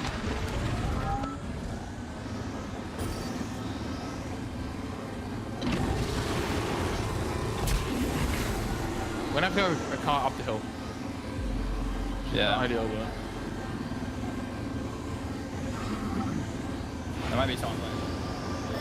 Yeah, we're looking to take the advantage of taking a timing where one team might rotate through tunnel, and that can scout ahead for them to where they could have a potential to potentially 3P or whatnot. Saw that they teleported out behind them, opted to take another rotate. I'm more than happy with this rotate because the other one could be completely random. You don't know what's ahead of you. Sure, here you wouldn't know as well, but you're not as locked into that one area to where it's do or die moment. Here, you have several options. They could have gone further south towards that spider choke. They could have gone a little bit more up towards the choke, and they have several areas to where they wouldn't immediately die. So very happy with this call from Zero.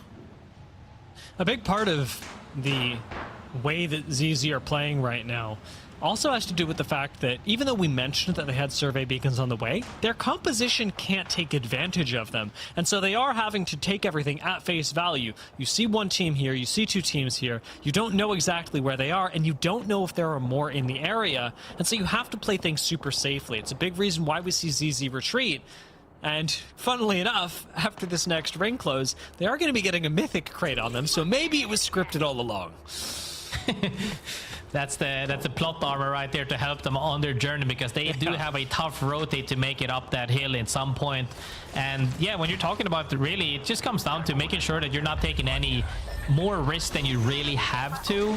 And that's just one of the things of being calm-headed and planning properly. As we see the zone hard pulled up all the way towards Lightning Rod, and now all of these teams are fighting for this area. We saw Hot Dog Mafia playing underneath the building earlier that were feeling safe for the moment, won't be safe for that much longer. DGAP will now be looking to get KP on the southern side, same with Orwin Esports, and Team Inferno is looking to hold out their backs against FYR as well. So now that you have three teams holding out their backs, a lot of these teams are going to fall as Circle 3 closing is in 1 minute. And LeaveNoWitnesses, they are really laughing right now. Sitting up on high ground, they prioritized it early. They locked the doors with the Rampart. They've still got a crypto defensive EMP ready to go. I know that we aren't into placement territory yet. I know that they haven't won the game, and who's to say if they're even likely to. But the positioning prediction alone does look really good on paper for teams like LeaveNoWitnesses, Exterminators, 100 Thieves even, who tried to take that position earlier. And it could look good for Virtus.pro as they take an engagement. Huge EMP, but did you see that immediately down by the double PK shot? Could not even react. Did a good spray with that R9, but when you get barreled stuff by 2 PKs, there's really not much you can do to react. Nice retaliation right there by VP, and that's exactly what you gotta do. If somebody swings you, you gotta double, triple swing that, and they can't react. Virtus.pro in a very tough spot. They've got FYR Strays looking at them, and they've got Shopify Rebellion coming at them from the east side. A lot of teams gonna have to converge all the way by Stormcatcher with no real cover and no real buildings as ZZ make their rotate in, of course, with the Trident, of course, with the bubble, but importantly, with the Kraber on 0. They're actually safe where they're at right now. Just a little few more inches in towards that. They could even play down here by the boxes as they actually score downs as well. Several teams are shooting at the first team to go there. But when you're the last team and your back is cleared, you have a lot more leeway to do stuff. CC making that play of not going too early is very conservative. And that's exactly how you need to play it when you're in these high, hot areas. Not much the Durags could have done, but Nice Guys may be able to hold on where Durags fell.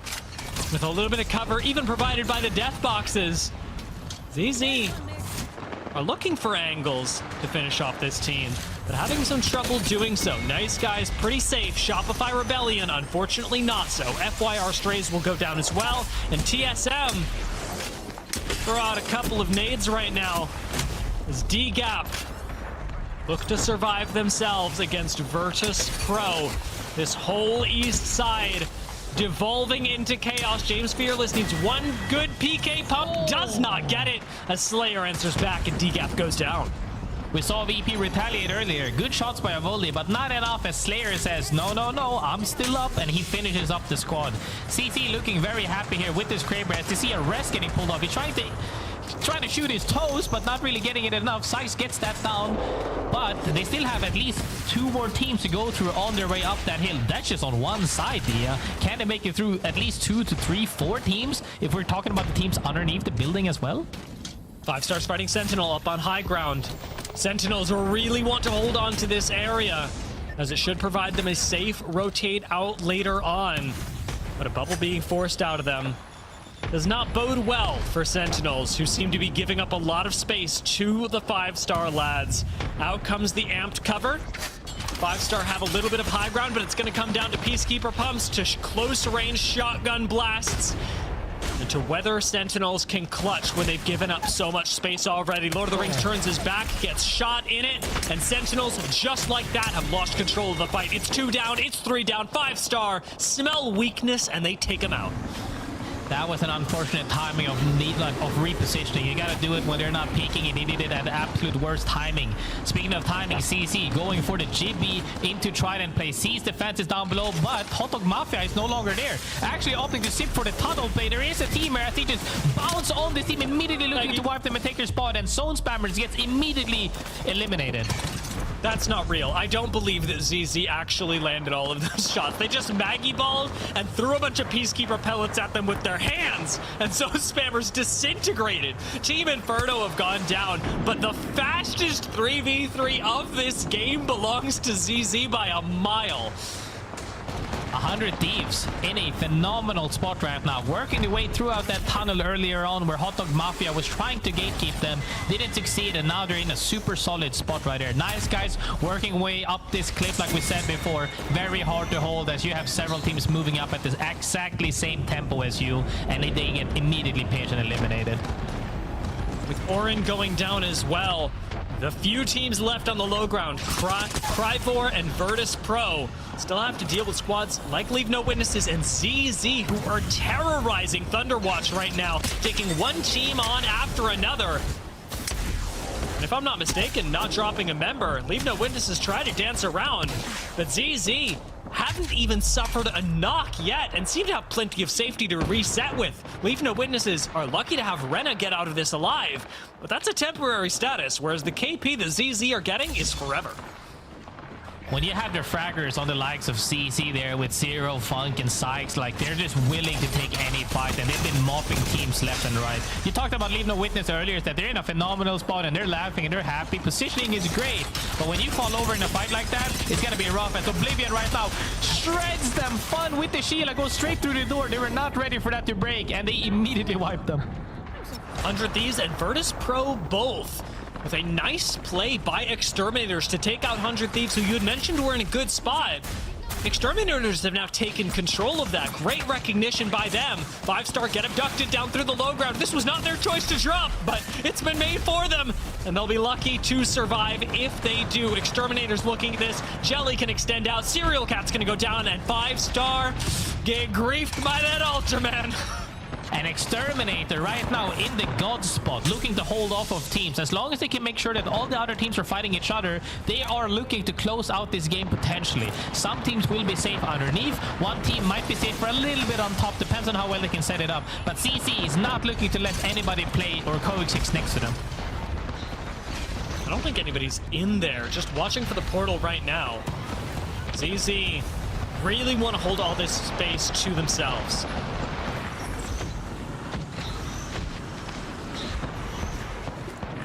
Definitely taking their time. They know they're safe indoors. Looking with that Kraber as well. They know there's a team below them. They know there's a team above them potentially.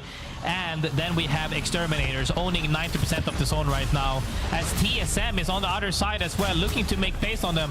Comes down to alter queues. Everybody's fighting with the PKs. One down comes out. Exterminators holding on to their spot for dear life right now. They're getting shot at from above the rooftop as well. But if they can just stabilize here, make sure nobody goes down, even though they're getting naded and shot across the map, they are looking very likely here.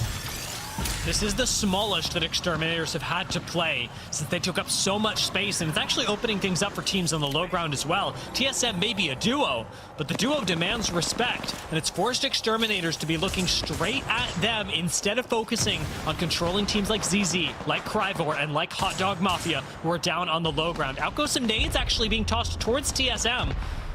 We're in danger of just being naded out of this game entirely. Bubble will save their lives for at least a little while longer. But the mass exodus is coming. Hot Dog Mafia, Cryvor, and ZZ are all gonna have to leave this building. They all have to leave this building on the same pace as well. We're gonna see Skittlecakes is looking to try and ult somewhere out right now, nading underneath so that they can get over there. Maybe hold them out, but it comes down to how Exterminator plays this out. If TSM takes this opportunity to make a play right now, as we say right now, TSM goes down, one of them. TSM gets eliminated by Shubi. Now they have that spot. Will they get engaged by everybody else, or will they be able to hold it off and potentially close out this game? It's just like game 2. Exterminators are fighting Hot Dog Mafia, and that leaves ZZ, if they want, to try and fight Cryvor on the low ground. But Exterminators hold on. They meld Albert Lely so quickly that it seems like they're able to control more space than that. And ZZ trying to wrap on this and get cheeky will be punished by Exterminators, who full send with the Maggie Ball, knocking Zero into zone and eliminating ZZ. It's Exterminators versus Cryvor for the win, and Exterminators, they've still got the high ground. Bubble. This could be Cryvor. The Peacekeeper pumps. The peaks. They're perfect. Cryvor take the win. Cryvor with a good bubble up into that shotgun fight that everybody's always looking to do with that Gibby. Really nice PK fight right there. However, I would like to say kudos to Exterminator for holding on to that spot for as long as they potentially could. They opted to wipe out CC to make sure that they get more placement points and kills, because at the end of the day, if they just have to pick and it's a 50-50 which team do I int because I'm out of safety first or out of cover first, they would rather take it in their own hands and say, we'll just wipe them, get the extra points, and then try to take a 3v3. Didn't turn up in their favor, but Cryvor, really well played, coming in from the collapsing side, essentially, the congested side.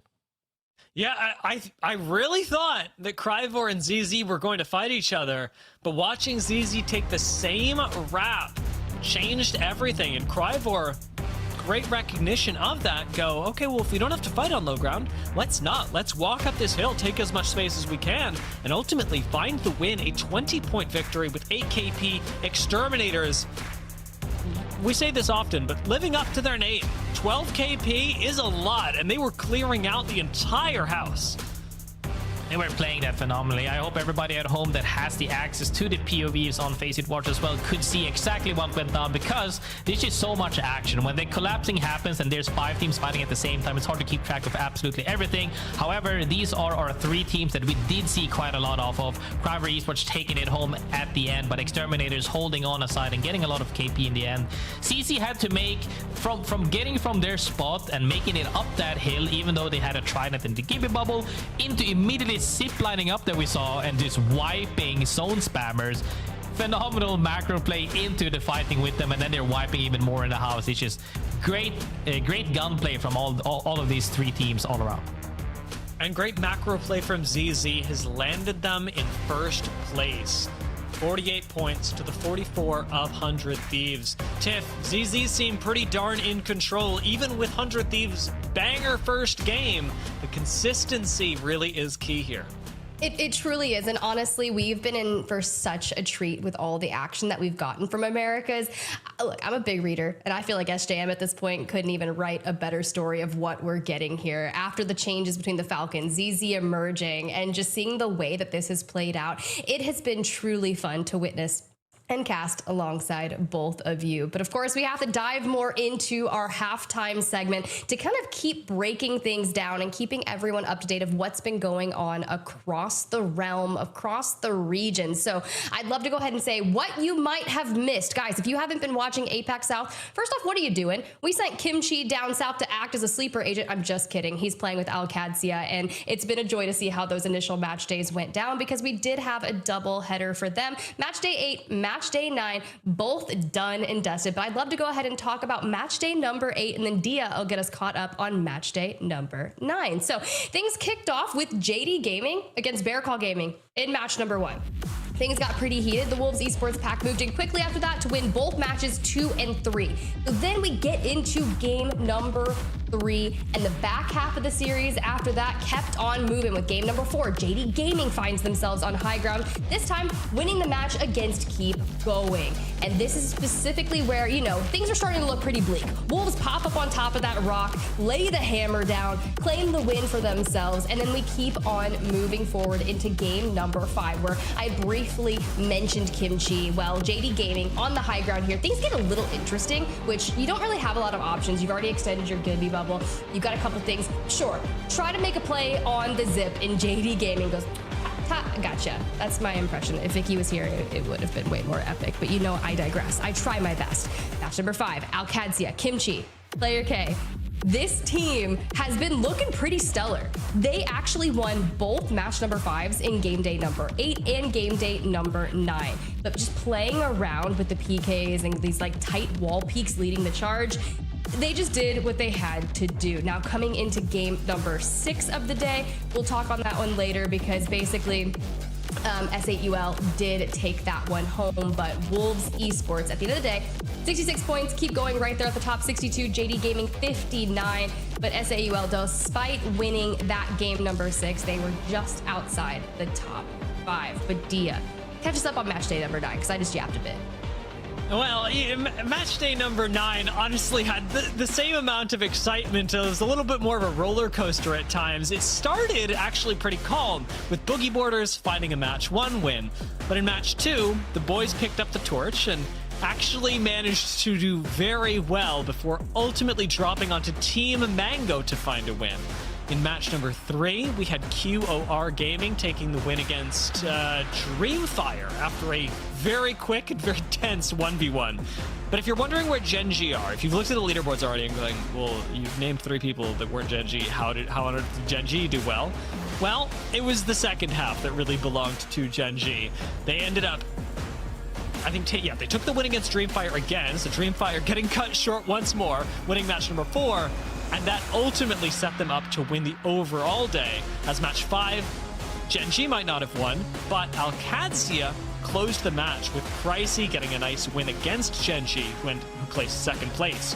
Kraber headshot was very cool, very fun, and match number 6 ended with an S8UL win, which, funnily enough, was the same closing note as we had in match day number 8. This time, though, S8UL did manage to place a little bit higher overall 3rd, with Deep Cross Gaming in 2nd and Gen G in 1st. At the end of the split so far, at the end of the regular season, it's worth noting that Wolves have got some of the most kills and damage, even while placing this high in the reason. It's Donut from Wolves, and then Asia from Gen G, and then P-Dog from ALGS, who are leading the region in damage right now. So players, teams to look out for as we approach international competition.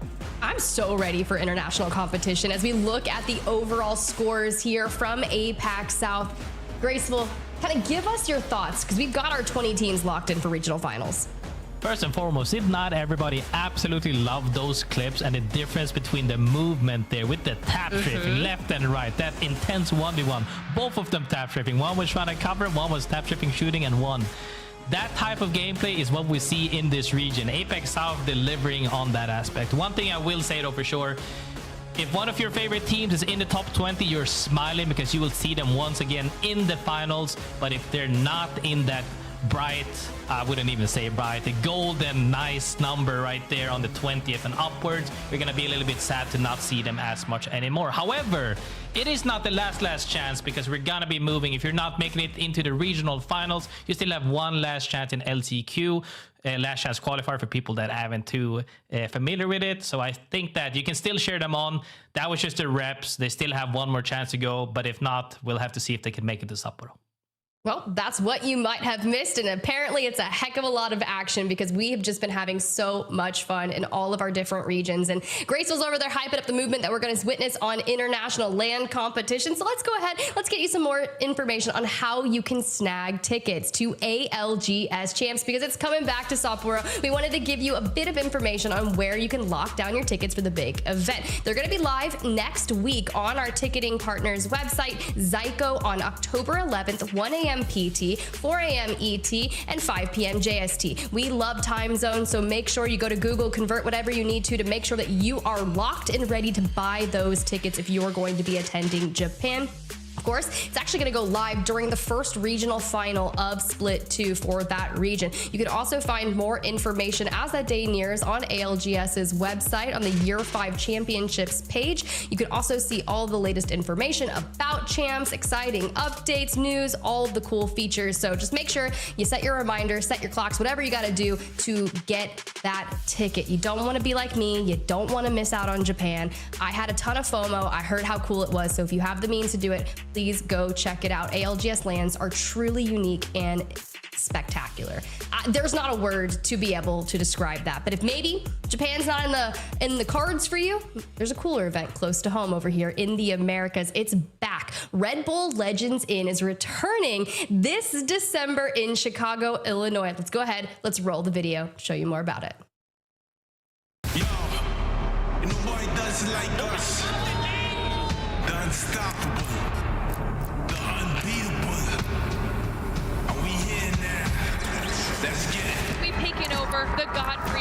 It's different, it's unique, it's nothing you've ever experienced before. The room was pretty sick. I hope all the competitors sleep well after we kick their ass. Let's get into it. Let's do it. Let's rock it. Are you kidding? Everybody's dying the zone. Crook goes down to Timmy and Hal. I mean, that was insane. It's Timmy's Legendary Lather, the soap that brings champions to life. Oh my God. No. Live in the Godfrey Hotel. Oh yeah, that's tough.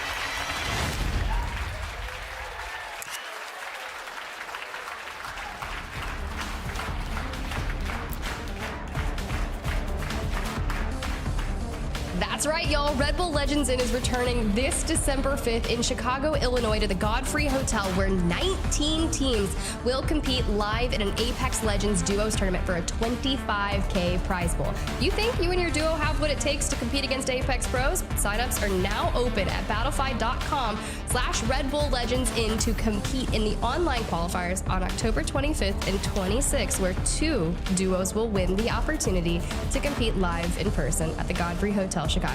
You must be 18 plus to register. More info can be found at redbull.com/legendsinn. Take your chances, guys. Hit the registration. I want to see those duos duke it out because I've already seen some timeline chatter about who's going to be playing in that event, and I've got to smile because it's going to be a good time. That recap looked amazing. I'm excited to see it return. And speaking of returning, I'm going to make a little return to casting. Dia, I'm gonna let you have a break. You've been crushing it. You've been crushing it all day, but we're gonna send you on to break. Go grab some water, grab some tea, whatever it is you need to regain. And I'm gonna steal Graceful as we look at our map schedule to talk about where we're going to be moving to. We've already wrapped up Storm Point. It was a really good time, but I believe, Graceful, we have 3 more maps to go on E-District. E-District is a lot of ton of action, ton of fun, but now we actually see crypto being banned, and that's just something that people utilize so well on E-District because of the fact that there's so many choke pathways, there's so many, you never really get locked down, and when you have also the utility of crypto of being able to hit that UAV, makes it even a ton easier. However, that means we're gonna see the likes of other team comps shine through. We even got to see a little bit of that Maggie action, so I'm hoping to see some more fun comps for sure. But E-District, one of my favorite maps, because I feel like regardless of which POI you're at, you're kind of feeling very comfortable because every single POI on this map is very playable. Oh, yes. I'm going to go ahead and agree with you that for sure. But the Lotus, you've got Team Inferno that's actually locked that in through the POI draft. And the reason I'm saying that so like steadfast is the fact that we had a circle that was so poised for a Lotus rotation over in EMEA, and then we kind of centraled on up. But a lot of those teams on the northern side, I feel like, had just ease of access to where we were going. Will things shake up and maybe we'll pull hardcore south to maybe Shipyard Arcade, Humbert Labs? You never know. You really never know where we're gonna go. Yeah, I mean, we've also seen Electrodam. All of these zones that we have seen, though, have been kind of tied to regions quite a lot. So I will have to see if we see a repeat. But definitely that one specific zone around the resort area in that water by that bridge is one that's very frequently comes back. And if that one comes back once again, well, then 5-star is going to be more than happy. And I like to say that we've seen quite a showcasing of, sure, the few major top 3 teams right now have been performing exceedingly well, but we've seen these small glimpses of light from other teams as well, having that opportunity to take these fights. But when it comes to it, when it comes down to that straight 3v3 bubble fights, a few of these teams stand head and shoulders above others. Ooh, I like where your head's at with that specifically. But before we jump into match number 4, make sure you guys are all following us on social media at Play Apex Esports everywhere. The Twitter timeline's been flying with clips and recaps from all of the endgame perspectives. They even tweeted out that slow-mo clip of that ZZ ending in game number 2. But most notably, Instagram and TikTok have had some crazy short content to get a real look at the behind the scenes of our players and just the LANs in general. It's always a good time, but sometimes there's a heck of a lot more than what you see on the stage, and those are moments that are pure gold. You can only catch them on social media. So once again, at PlayApex Esports, you see it on the screen. Go smash a follow. You're welcome. And maybe, just maybe, you want to hear some crazy comms? Faceit Watch is the best way to do it, because you know what? Blinkser has been kidnapping people left and right as Wraith, and you know they are cracking up over there. So I'm going to be definitely watching those POVs back in the map feed, specifically Graceful. Yeah, most definitely. And that's kind of the whole thing as well, which is so amazing to have several POVs, is that you can't catch all the actions. Even let's just take listen-ins. You can't listen to all the teams at the same time because they're all doing it at the exact same time. So you have to just pick and choose on what you can. But when you're watching the POVs from at home, you get to pick and choose on your own discretion. Which one do you want to see? Which one do you want to hear? And who do you want to see flame who? Because at one point we heard, shut up, I'm healing, let me be me. And then that's what we want to hear. We need a little bit of excitement into the comms. Graceful, are you talking about me? Are you talking about me? You're always wondering where I'm at because I'm never there in the fight, and I can't help it. They're shiny objects. I get caught behind, and those seconds really do matter. They really do. But for Cryvor, who won match number 3 with 8 kills, looking pretty solid. Honestly, we're manifesting here in the Americas. We talked about the Exterminators. We talked about Cryvor. We mentioned ZZ and the Falcons and the dynamics between that coming into today. And they have all been very peculiar in our storylines. Yeah, most definitely. Another thing, though, that's very peculiar is City Hall ending. Perfect. My favorite place. Yeah, we've seen this quite a couple of times. TSM is going to be very happy. Zone spammers already moving in and reading the zone properly. So as these teams are moving in towards the zone, there's a lot of playable area here. So there's more than room enough for everybody essentially to make a spot here. We'll have to see if teams end up fighting early, because if they want to fight center zone, early is the only time you can fight. As we see DGAP and TSM actually contesting for the same house as Virtus.pro. Lands in the choke right next to them. This could be coming out, and we go down into a PK fight immediately with the bubble. Dupe right here on the roof with the bubble.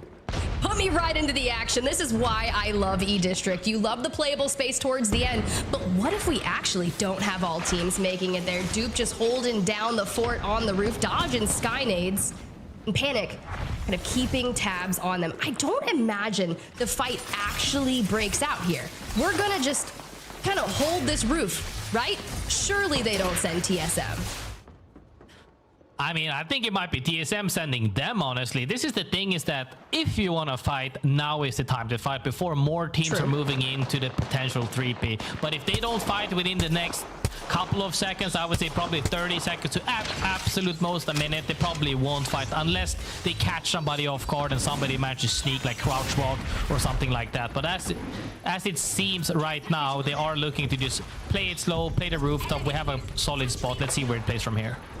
Definitely. Well, quick little hit. We got Crypto banned after match number 3. Watson was picked 16 times with an 80% pick rate. She will be the next to fall.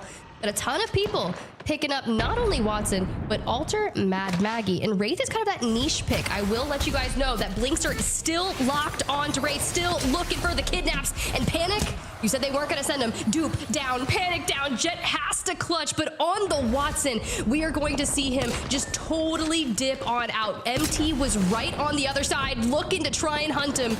And that shield disparity. Oh, man, you better start fencing. Luckily, when you're playing a character that has the extended shield as well, helps you quite a little bit at least, but not happy with that play, as DGAP was the first team to make that play on them, because they don't really want to coexist if they can avoid it. DGAP finding that play on them is huge for them, because now that allows them to play several floors and denying even more space on other teams, potentially leading to more KP later down the road. Well, at least we get a moment to breathe for DGAP, right? We're just like, hey, TSM is out of here. And now they have to leave such a preferred spot in that circle to go hit the regain, find a crafter, get the teammates on back. And it's not going to be easy to do when you still have a ton of teams moving in from the southern side, like Nice Guys, Sentinels, and LeaveNoWitness breaking out the Sheilas. They've made their way nearby into a position they can play from, thanks to Rampart. Yeah, I think Dia is very happy with the huge amount of display of Rampart here in the America region, where EU tend to actually, I think they got Alter banned quite early, and I believe I saw Apex South had Alter banned quite early as well. Well, not quite early, but earlier. As we see now in America, so people are opting to get the crypto ban instead, and now Watson is getting banned before Alter. So that's an interesting play to see for sure. That also leads to less Wraith, because there's no reason to pick Wraith when you have Alter unlocked, is what a lot of these teams tend to go for.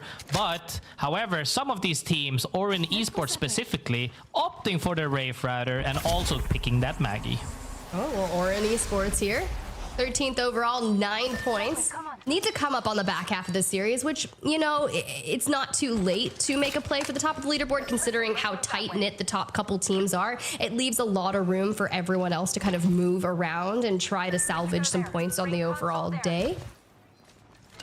Yeah, I mean, it's not there yet, but it's getting there for sure. Because if you fumble this game, that means you need nuke of games for the last like 2 games, and you never want it to be to that point where your ass is against the wall and you're just waiting for it to, you know, you gotta make it happen or it's over. Because I didn't really see this is the hardest part when you're watching several regions and you're trying to keep track of all these points as well, right? You need to make sure to see where do we have to place to make it through, and if you're one of those teams that have to either just make it to the regional finals, and then at worst case you have to win regional finals, and then even worse, if you don't make it there, you have to win top 2 in LCQ. All of a sudden you need to make these games really count, and you don't want to let it happen to just the last final game. So our storyline for the Last Chance qualifier is just pure a shot in the dark. That's what it is. And what I said it earlier in EMEA, that after my years of watching Survivor, shots in the dark almost never work out. It is the scariest thing you could try to do. But for those that have their dreams come true and it pays off, global land stage is going to be really nice for them. Over to the Falcons, though. 7 points on the day, 15th place.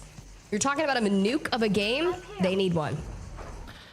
Yeah, we also saw them go out about mid-ish on the previous games as well. In general, 7 points is nothing to be happy with. They're definitely not happy currently. And as we see the zone move more towards City Hall-ish rather than up towards the water, these areas are becoming a lot more tougher to play because the southern end is actually super high ground, hovering the northern side.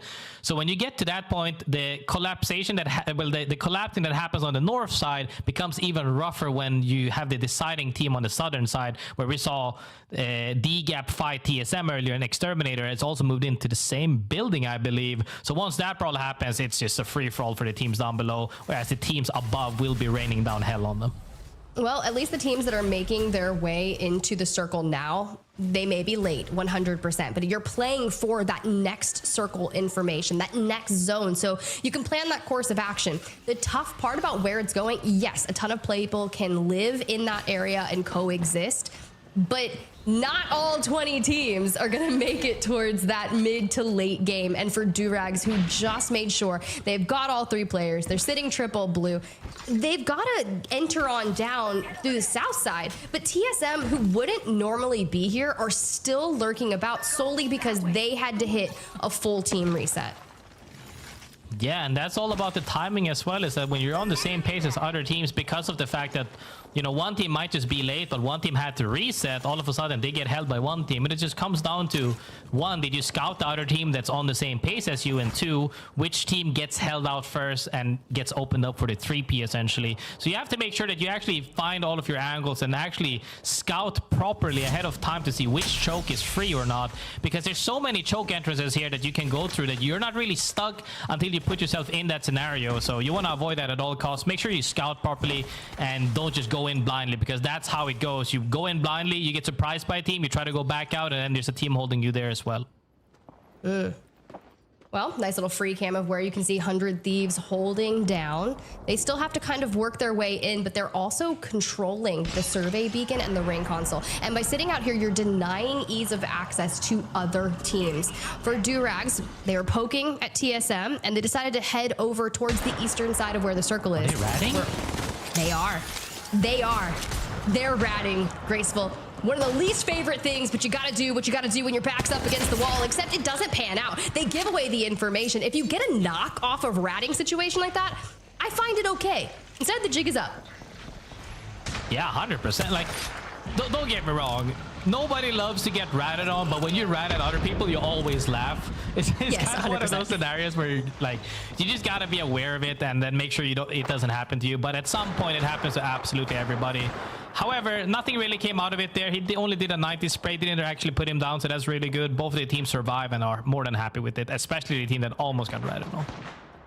Just, if they pull a knock there, it's a different scenario. But for now, both teams are at a standstill until they have to rotate in. They can coexist for just a while longer. Elsewhere, FYR, enemy Crook Cersei making a play for Cryvor. But as we kind of go on through, I say we're making a play for it. They only have one more player to find, and it's gonna be TLs, and he's gonna take down Cersei. So enemy and Crook will likely hit the cleanup crew. You've got the Void Nexus to make sure we can go ahead and hit a reset. But it's just, God, I forget how long those things are after the changes. We're going across map. Yeah, it's actually crazy. That's a super free reset for them. They made sure to get out of that spot because they actually got down by a different team. They down 2 and then immediately got thirded.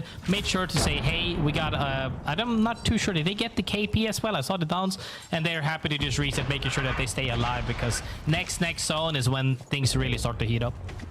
Well, FYR Strays, they do have 2 kills currently. So we do have, the pull. Durags ratting right there kind of secured their back because I'm not sure if Orchid Esports knows where that is yet. They're not getting any information on that next circle. So they're going to walk in for free at the top. My eyes are on where ZZ has positioned themselves. Yeah, we also saw 100 Thieves right there and FYR on the same side. So CC is going to be really happy if that fight breaks out in the northeast side right there too, where they can get 3P for a little bit more kills. FYR, however, getting engaged on with the PK by 100 Thieves. Phony been looking clean today with that PK, getting that down and immediately goes for the third, securing another point on their already high amount of points. Maybe Phony's rate just hits different. Like, it is literally final form for 100 Thieves in the 11th hour, and I'm thoroughly enjoying what we're seeing. Can they reclaim that top spot after this game? We'll find out. But for now, they get to just do a bit of gatekeeping here on this side. We've got Cryvor and FYR Strays out there, and right now they're taking each other out. Enemy finds a couple, but the solo, it's tough as you hit the hip fire onto Pluto. You take him out. You're the kill leader, but you're likely going to run into the open arms of 100 Thieves, and there it is. Verholst. Cleanup crew. He just took a broom and went sweep. I mean, 100 Thieves been playing really good so far. They've been playing kind of slow. We saw them play the same side from literally zone 1, essentially. Zone 1, zone 2. Making sure that they clear out their backs. Making sure nobody's behind them so that they can just fight forward is always a good thing to do. Sure, they could get zone wrapped next zone, but it's very, very unlikely. And with the way that they have more space in front of them, even needing to fight potentially CC, the zone ends on absolute high ground here where nobody on the down below is happy. However, everybody up top is gonna have to fight each other because up top there's not that many playable areas to coexist with each other. There were way too many teams trying to get to where Hot Dog Mafia needs to move because TSM, they're the front line of where that circle is currently at, and they even have to move up just a smidge further. So Hot Dog Mafia will be the first real point of contention, but then you have teams like the Falcons that are likely going to drop down here and then get sandwiched by Shopify Rebellion. If they don't swing on this, you've got to go in straight from the west where VP is. So the first fight we likely see break out was right there on your screen. Just kidding. Yeah. We're going to the east. We're going to the east, baby. 100 Thieves continuing on that dominance, this time taking down Orchid Esports. Or maybe. I'm not a future reader here, Graceful. I mean, they're playing very calmly and with patience because they're in no rush right now. The zone hasn't closed just yet, and even if it does close, it's kinda ish on their side, so they have plenty of time to make sure to take this fight. And now they're looking to step up slowly but surely. Are they playing in that little truck? They're already Maggie queuing it, trying to shoot down fences, making sure they can step up, trying to scout ahead. They are in that truck, and now they're getting absolutely demolished inside of the bus as they try to TP out. But this means that they have now a playable area. But CC, that we saw earlier, playing on the northwest side of them, is not letting it happen for free. Well, all this is doing is Orchid Esports does fall, puts pressure onto Durags because they're right on that south side. And as soon as they pop on out, there's the portal that we had just witnessed. And this time, the Riot Drills, they are hurting, eating resources away as we turn our sights to the other side. Fun FPS, Monsoon, Blinkser. Give us a kidnap. The people want more. This is the side I was talking about, that everybody's on low ground as absolute height has the zone. Now, they don't really have... This team has a spot, but the other teams that we're walking is going to be in a tighter spot as they're now getting looked at by Oblivion with that bow. There is a fence in that indoors as well, so they might coexist, but if they decide to take a fight, above them right now, there are two teams fighting as Oblivion TPs in to see if they can make something happen. I know that he's just sitting there like, oh, just waiting. Look at the fences. Like, this is a staple Watson fence. Fun, Fireman Fred, whatever you want to call yourself right now, man, that is exceptional. Unfortunately, didn't net ourselves into a kidnap, but I will wait for the end. For now, 16 teams, and as I say that, ZZ will be the next to fall. Oh, Falcons already bubbled out, and there is a team above them as well. No bubble. Did they get a gen down to eat this potentially? They did. Top team doesn't seem to look down at them with this timing. However, once this Chibi ult ends, they might be looking to re-peek them. We'll have to see, because if they get down, they could get wiped immediately by the team next doors. Speaking of next doors, VP already peeking them. New bubble comes out, looking for the reset here. VP gets shot in the back, I believe, by Oblivion, as we saw earlier. Gets shredded, not enough to wipe the fight, but Team Falcons is playing on borrowed time right now. LeaveNoWitness does fall, but this Jenny is allowing them to heal back on up with Shopify Rebellion holding the high ground. We only have one more nade in that hand to be able to invest that potentially to Shopify Rebellion or lob it over the fence line. So we'll check in with them later as 100 Thieves maintaining that high to low ground disparity. And since they've already burned that bubble just ahead of them, Jen is ready to open season, break the Jenny, and immediately lob whatever damage they can. Good side angle there from Gembert, and doesn't get it down quiet, but he puts out a lot of pressure as Verholz takes down Albrelelli as well across the map. They're just making sure that they're keeping their spot right now. I didn't see that he killed it earlier if CC went out, but 100 Thieves taking this. Oh, they did, yeah. So they took their spot from CC. Really good positioning right now. If they can hold this out, everybody on the south side of this zone are forced to fight, but not only south side, northwest side as well. Oh, Waltzy. Backing on up, and now the Semtex is incoming. We're trying to dive it, but when you've just got Lou and Slayer keeping the pressure onto you, the Falcons will not even make it into the top 10. DGAP with Ava dropping on down, trying to hit the ultimate Excel. Well, you've got all the chaos happening down below inside the stalls. Ava last now alive. She tries to take the PK straight behind there, but Sentinels. That kill feed is an actual receipt as it just flies, with Oblivion being the latest victim.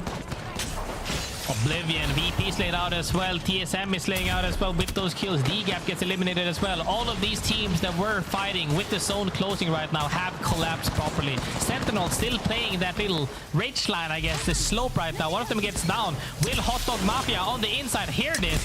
They do, as they're trying to disrupt the res. The rest does happen, but they do get a read on right there. 2 downs, actually. They should be looking to collapse on them. But on the other side of things, Virtus.pro was looking to make plays on 100 Thieves. Can't really make it happen because fighting up that stairs is very hard. They're on 8 kills. They're on 8 kills. This is just a solid performance series for 100 Thieves today. I don't know what they woke up and decided to do, but they are wreaking havoc on this lobby. And from the south, as a duo, Hot Dog Mafia gets booped by a rogue Maggie Ball, and we lose out on Alb. Now, a solo shenanigan play from Rambo is well needed, but it looks like we can still hit the preserve here, as Phony is got the angle. Oh my god, we're gonna burn alive. There's only so much you can do. You got Shopify Rebellion, VP, everyone just pressuring you. I mean, that is rough. You get angled by 2 drills, and then 2 teams are angling you. 100 Thieves doesn't shy away from this fight. Despite having essentially a good spot to hold down the team below as well, they're making sure to take this fight. Let's see if they actually engage or if they're just trying to start something. If they can start something to where the other team engages here on Shopify Rebellion, that could start something, or they need to wipe this cleanly before they get 3-peat. Phony puts the TP to see if he can make something happen. VP is looking to sniff out right there. Can we join in on this, or is it too early? Is something happening? 1 down happens to Shopify Rebellion, and they can't even get the reset, I believe. Verholst picks up a knock on to Zainu.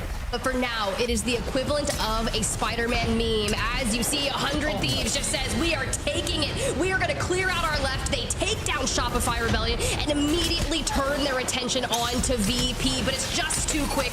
Gen falls, Verholst falls, and Phony, the last man standing, trying to make something happen. But when you're in a 1v3 situation and Slayer is circling, it's Virtus.pro who comes out on top.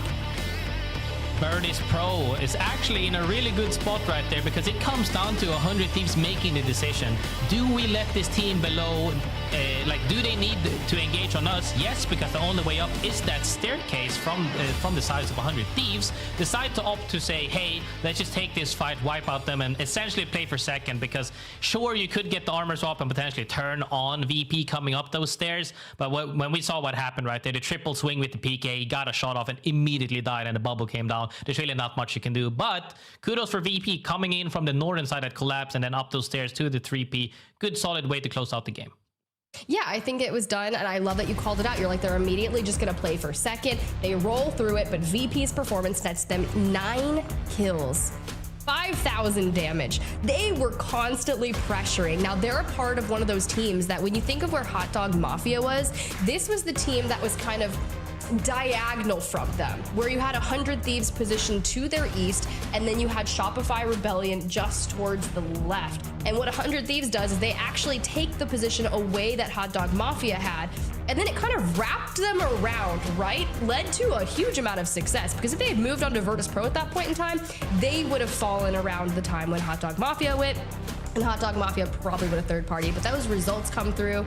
It was worth it, right? Playing for second gets them the extra KP, and they actually tie Virtus.pro in terms of points, Graceful. And that's the thing, you really don't want to leave it up to the other teams' hands. You want to make sure that, hey, if we are going to die, we need to get the extra KP and the extra placement, and that's phenomenal. They both tied for first place points in that game. 21 points is humongous as we see these teams. Well, 100 Thieves is already up there at 65, but the other teams right there, the size of Virtus.pro as well, are moving up slowly but surely, as Shopify Rebellion as well. 15 total. Now we're heading into the next game. It's getting tighter and tighter. It really is, but for 100 Thieves, they're just cementing themselves at the top of the leaderboard. Will they continue on with the consistent performance through our maps 5 and 6? Guess we're just gonna have to wait to see. Go grab a drink, get some popcorn, whatever it is y'all need here in the Americas region or wherever you're watching from, and we'll catch you guys after this break.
this advantage, you could call it good play. You could say it cost them the game, and it's kind of both.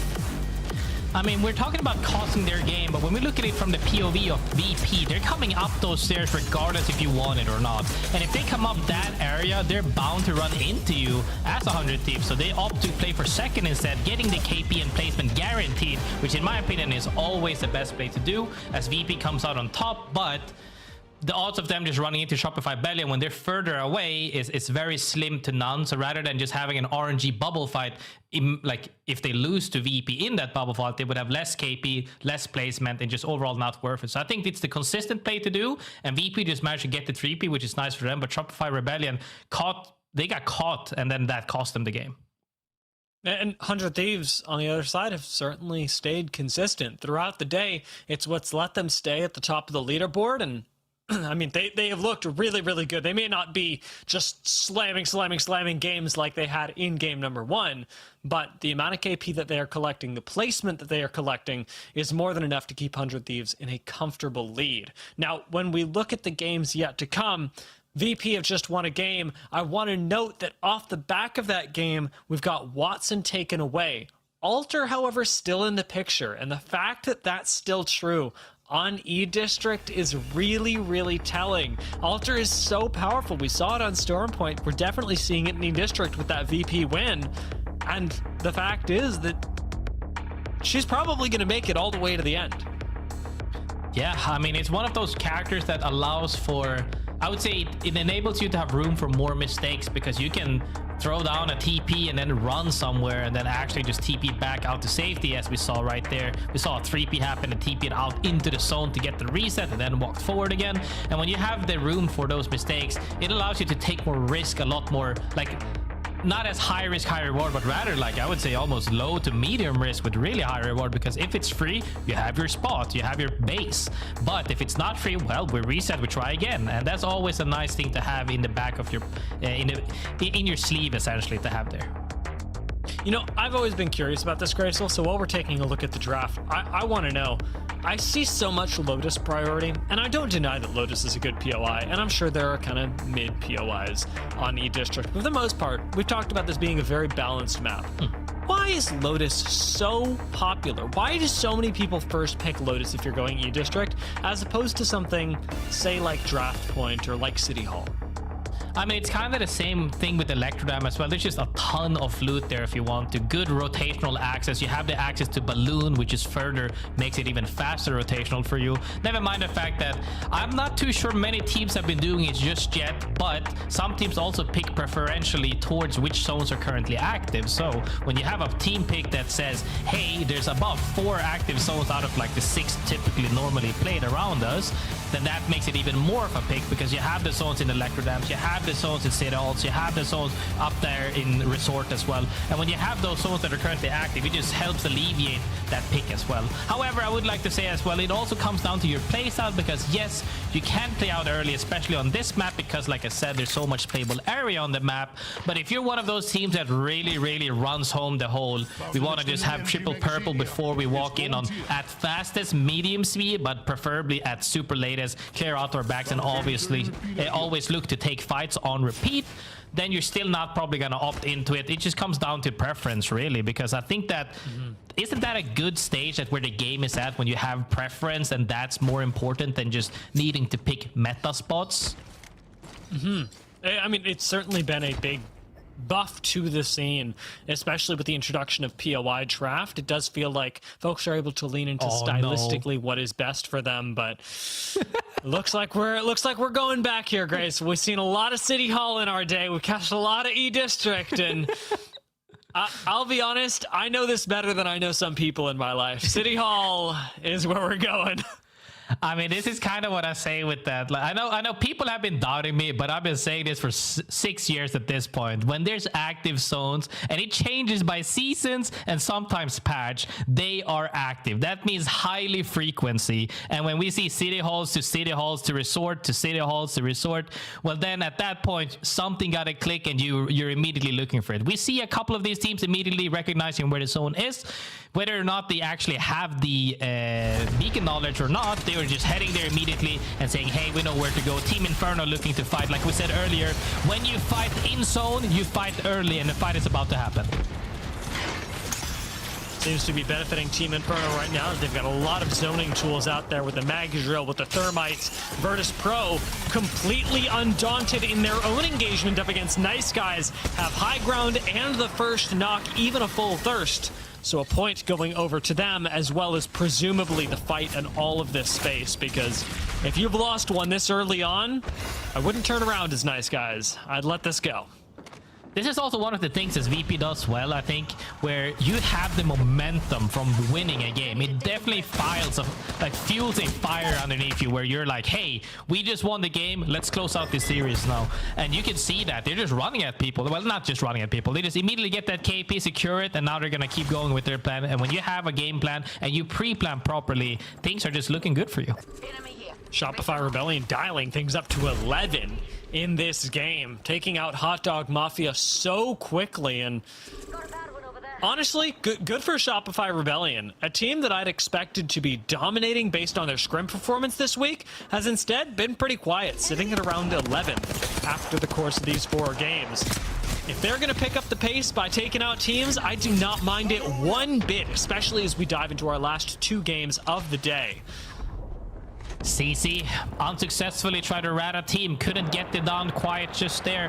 However, armor upgraded for 0, feeling kind of good about that. CC though, making sure to say, hey, let's just take a little bit chill pill, get out of there for now. We'll take the fight later on perhaps. But this is the biggest thing that a lot of experienced teams end up doing, is that you're looking for opportunities and you're taking these chances of something, like taking a little bit of a risk for a high reward where it could happen. But if you never take these shots, you just never ever will have it. And sometimes when it all aligns, you have one of these banger games. And we've seen some of these teams pull out today, where we've seen the points of the likes of 28, 29, I think we saw 31 as well. Some teams still on the hunt for that one magical game that can turn your entire day around. Maggie Ball being thrown out. Just in a fight over these tunnels with Orchid, who as of right now aren't actually forced into this fight. It's not one of the situations where we have teams sitting in zone just hoping that they can take an engagement.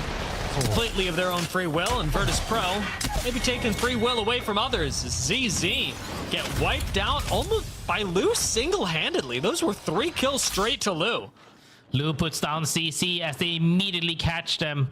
As the thing is they weren't really that strong. They had 1 blue armor, double white armor. When VP has double blue, essentially, well, you see also that Slayer has pretty much a purple. You're feeling more than confident to take a fight, and when you come off of that win, you're not scared of anybody. Getting these 4 KPs this early on into the game, even though they're getting engaged on right now, immediately retreats and repositions will show that they have a really high likelihood of getting stacked and potentially coming in late with the zone. And Virtus.pro still have plenty of cooldowns as well. Even after they got engaged on by Orchid immediately after the fight, they didn't expend Bubble, they didn't expend Gibby Ultimate. They played slow and just walked away from the fight, and that's enough. Orchid do not chase this. They don't bite off more than they can chew, and it leaves these 2 teams sitting on the edge of zone, much like Shopify Rebellion, literally on the opposite side of the map in the northwest, who have just gotten the next ring scan at Resort. That is 3rd ring information that Shopify Rebellion have. The only other teams that should have that are 100 Thieves, Sentinels, and perhaps Cryvor.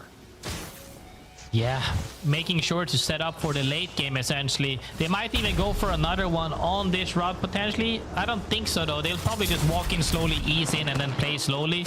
But when we see the teams that are playing Edge right now, it's only a couple of teams on Edge, whereas everybody else is pretty much in the next circle. Team Falcons, one of the teams we talked about that had a glow up with Guild. We saw what? In the top 5 clips, we saw 2 of them on Guild. We were questioning whether or not he could pull out some more clips today, but been looking kind of tired today. Not him specifically, but the team have been struggling as they are currently low on points, needing this game and potentially the last game as well. Perhaps Falcons taking out LeaveNoWitnesses moments ago could be them clawing back a little bit of momentum. The Sentinels seek some themselves, be it momentum, be it kills. Doesn't matter. Kryvor right in front of them will do. And with Sentinels and Kryvor sandwiched next to each other right now, there's no reason to believe that this fight won't happen. In fact, they're more or less stuck on this side of zone together. There's no easy way to say this. Sentinels and Kryvor, they have to fight. There's no way that Kryvor managed to escape this and get into zone that is already packed with teams. Yeah, and the biggest thing is if Sentinels decide to play in that choke instead of going deep, that means they're going to have to pick a side, Oblivion or Sentinels, and whichever side they end up picking could be a potential full 3P. I'm not talking about Sentinels or Oblivion 3Ping. I'm talking about Virtus.pro coming in from the southern side, about to hit more. They're actually hitting an evac right now, it looks like, or TPing even. Right now, they're just making sure to come in late, stacked as much as they can, and when they come in, depending on if somebody starts a fight on that southern side of the chokes, on either sides, they could get even more KP than they already had, I believe, 4. Yeah, it's been looking really good for Sentinels so far. Yeah, it was 4. It was definitely 4, given their last engagement. Durags not blessed with the same amount of KP, but still a decent position. Have nice guys right ahead of them. Haven't had the luxury of clearing out their backs. Durags expected to rotate into the zone with a lot less friction, and now fighting up against nice guys is on a timer. If they want to take this engagement, they've got to do so before another team walks in right behind them. And with ETH taking a lot of damage so far, it doesn't seem like they'll have the luxury of pushing the envelope. This is one of those things that where you're fighting this late, there's always a risk for 3P. However, Mello gets double swung right there by, I believe, Sang and Cody. Immediately gets put down. And now we see here Sentinels already past that choke, actually, fighting somebody else. No, just destroying traps, I believe, spikes there. And they're kind of feeling kind of comfy here. Yeah, it's found a space right next to Falcons. This does mean that Kryvor have an easier rotate, as previously Kryvor was stuck to the south of them, and Sentinels moving has freed up a lot of space for that squad. We've still got teams like Falcons who are going to overlook this rotation from Kryvor. The whole south side, Falcons are going to keep tabs on, but that doesn't mean they're going to be able to stop anything, and they certainly won't be easily extending from the building to find KP. Virtus.pro going to try and rotate in. This is from the far southwest. Nope, southeast. That's how cardinal directions work. This is from this far south. And I did it wrong again. You were right. Southwest side? Yeah. Oh no! From the southwest side. And with Alter still being available, it looks like they found a magic solution. Hey man, if you don't see any solutions, you create the solutions. That Alter Q is huge for them right now, as they just make it through the walls. They have to remind themselves to heal though. It should be fine for them. With this medkit timing is pretty easily right there. Now have access to the next zone even, as other teams are walking in from the same direction. Cryo Esports as well as Falcons and Sentinels right next to them. All the other teams are opting more from the edge perspective, is opting more for the northeast side. That's where Orin, FYR Strays, Durags, Exterminators are all going to be coming from. 100 Thieves not giving up any momentum at all, have Jen Burton extending out of Energy Bank to find Nox, while the rest of the team sits in Energy Bank, grabbing the Mythic Crate, keeping eyes on the rotations into 100 Thieves. They're taking up a lot of space right now. This is a team that's very spread out, and a lot of that is due to the safety that, as you mentioned before, Graceful, Alter provides them. They're always able to group back up on the Void Nexus, take up as much space as possible, and then move as a unit, hold hands, if you will. Yeah, most definitely. And now comes the question is, are we going to go through the choke where there are potentially going to be several teams fighting for the same area? Do we want to go ahead of them and hold them out? Exterminators, however, is opting to fight for the bridge side here, as DigiVibes is throwing out nades, gets bowed. Wi-Fi immediately gets with the PK shot as well. Comes down to Shubi, a lone member right there, trying to play behind the truck. TP's out, all of them gets out. Will they chase? There's no way, right? Exterminators somehow get things turned around on them, but do still pick up at least the one knock, and the KP accidentally take the Altar Portal immediately afterwards, and things are going really wrong for them. Sacred gets out just in time, but with this now being a 1v1, questionably, Sacred backing off through the Void Nexus is absolutely the right thing to do, and you gotta hope DigiVibes is able to join him, as in he comes. Shubi downs 2 immediately for following him and gets Naughty back up on his feet. That's huge play from Shubi. They're not letting their top 5 leaderboard go to waste because they're still in this game. Sure, they might not have the banner of the last person, but that's something that could potentially be solved if they're lucky. However, playing as a duo for the moment is honestly better than getting wiped. It's going to be a much better position even than perhaps FYR are in right now. With the zone closing in, teams on either side, FYR have got to do the same thing we talked about earlier and invent solutions. That they'll be trying to do with the altar. FYR do spot 100 Thieves rotating right on by them. This eastern side of the ring, real crowded, real impossible. FYR make it even more impossible with a Maggie ball. Jen Burton getting out through the wall with the altar, still goes down. Half to guns, half to zone, gets cleaned up as well. Full thirsted is Jen Burton, and 100 Thieves playing things out as a duo will go for an escape portal. We'll see how Phony ends up landing this. Will he find a safe space for the team to play? It'll have to be good enough. Zone spammers are gone. The rest of the team unable to follow 100 Thieves as they got cleaned up. Verhulst knocked, technically alive, but really reliant on Phony in this corner. They are in quite a dead center next zone, so that's a good positioning for now, but they couldn't clear out their backs properly. Actually lost Jen Burton, I believe, one on the way, walking in there, trying to hold them out, and they cost them dearly, because that's kind of the whole thing. When you have several teams on the same side and they don't collapse and one runs into you, that means the team that's in front of you is probably going to 3P and gatekeep you. Exactly what happened to them. Should be happy for now, though, being able to play it out as a duo, potentially, as long as nobody spots them. And speaking of duos, Exterminator, the other duo we talked about, after Shubi's great clutch right there, with actually the 1v3 and takes 2 of them with him, managed to stay alive and right now unnoticed as well. Exterminators and 100 Thieves, they've got that much in common. Being a duo, one of the most challenging things, especially with 15 squads left and so much ground to cover. A team like Durags coming from the north is going to have to rotate right next to the duo of Exterminators, maybe opening things up for Exterminators to find a few cheeky knocks on the way in. Like you said, nobody likes to get ratted, but if you're able to successfully rat, especially as a duo, there is no better feeling. I think they're happy at this point to claw any type of points as they can, because the point is right now placement. It's only top 15. Things could go south real quick to where they can grab a couple more placement points potentially, as long as they go unnoticed. But as other teams are starting to rotate in as well, we'll have to see if they can maybe potentially 3P something from behind, as the fight against Durags just happened right there. But no trades on the other side, so will they take advantage of this, or will they keep ratting in behind them? A wall comes out from the duo Exterminators, nice, trying to see if they can make something happen to get past them. Yeah, the proactive catwall is actually such a good idea. Keeps Exterminators relatively safe against a DGAP who was clearly unharmed in the fight up against Durags. Unfortunately, Orin have taken notice.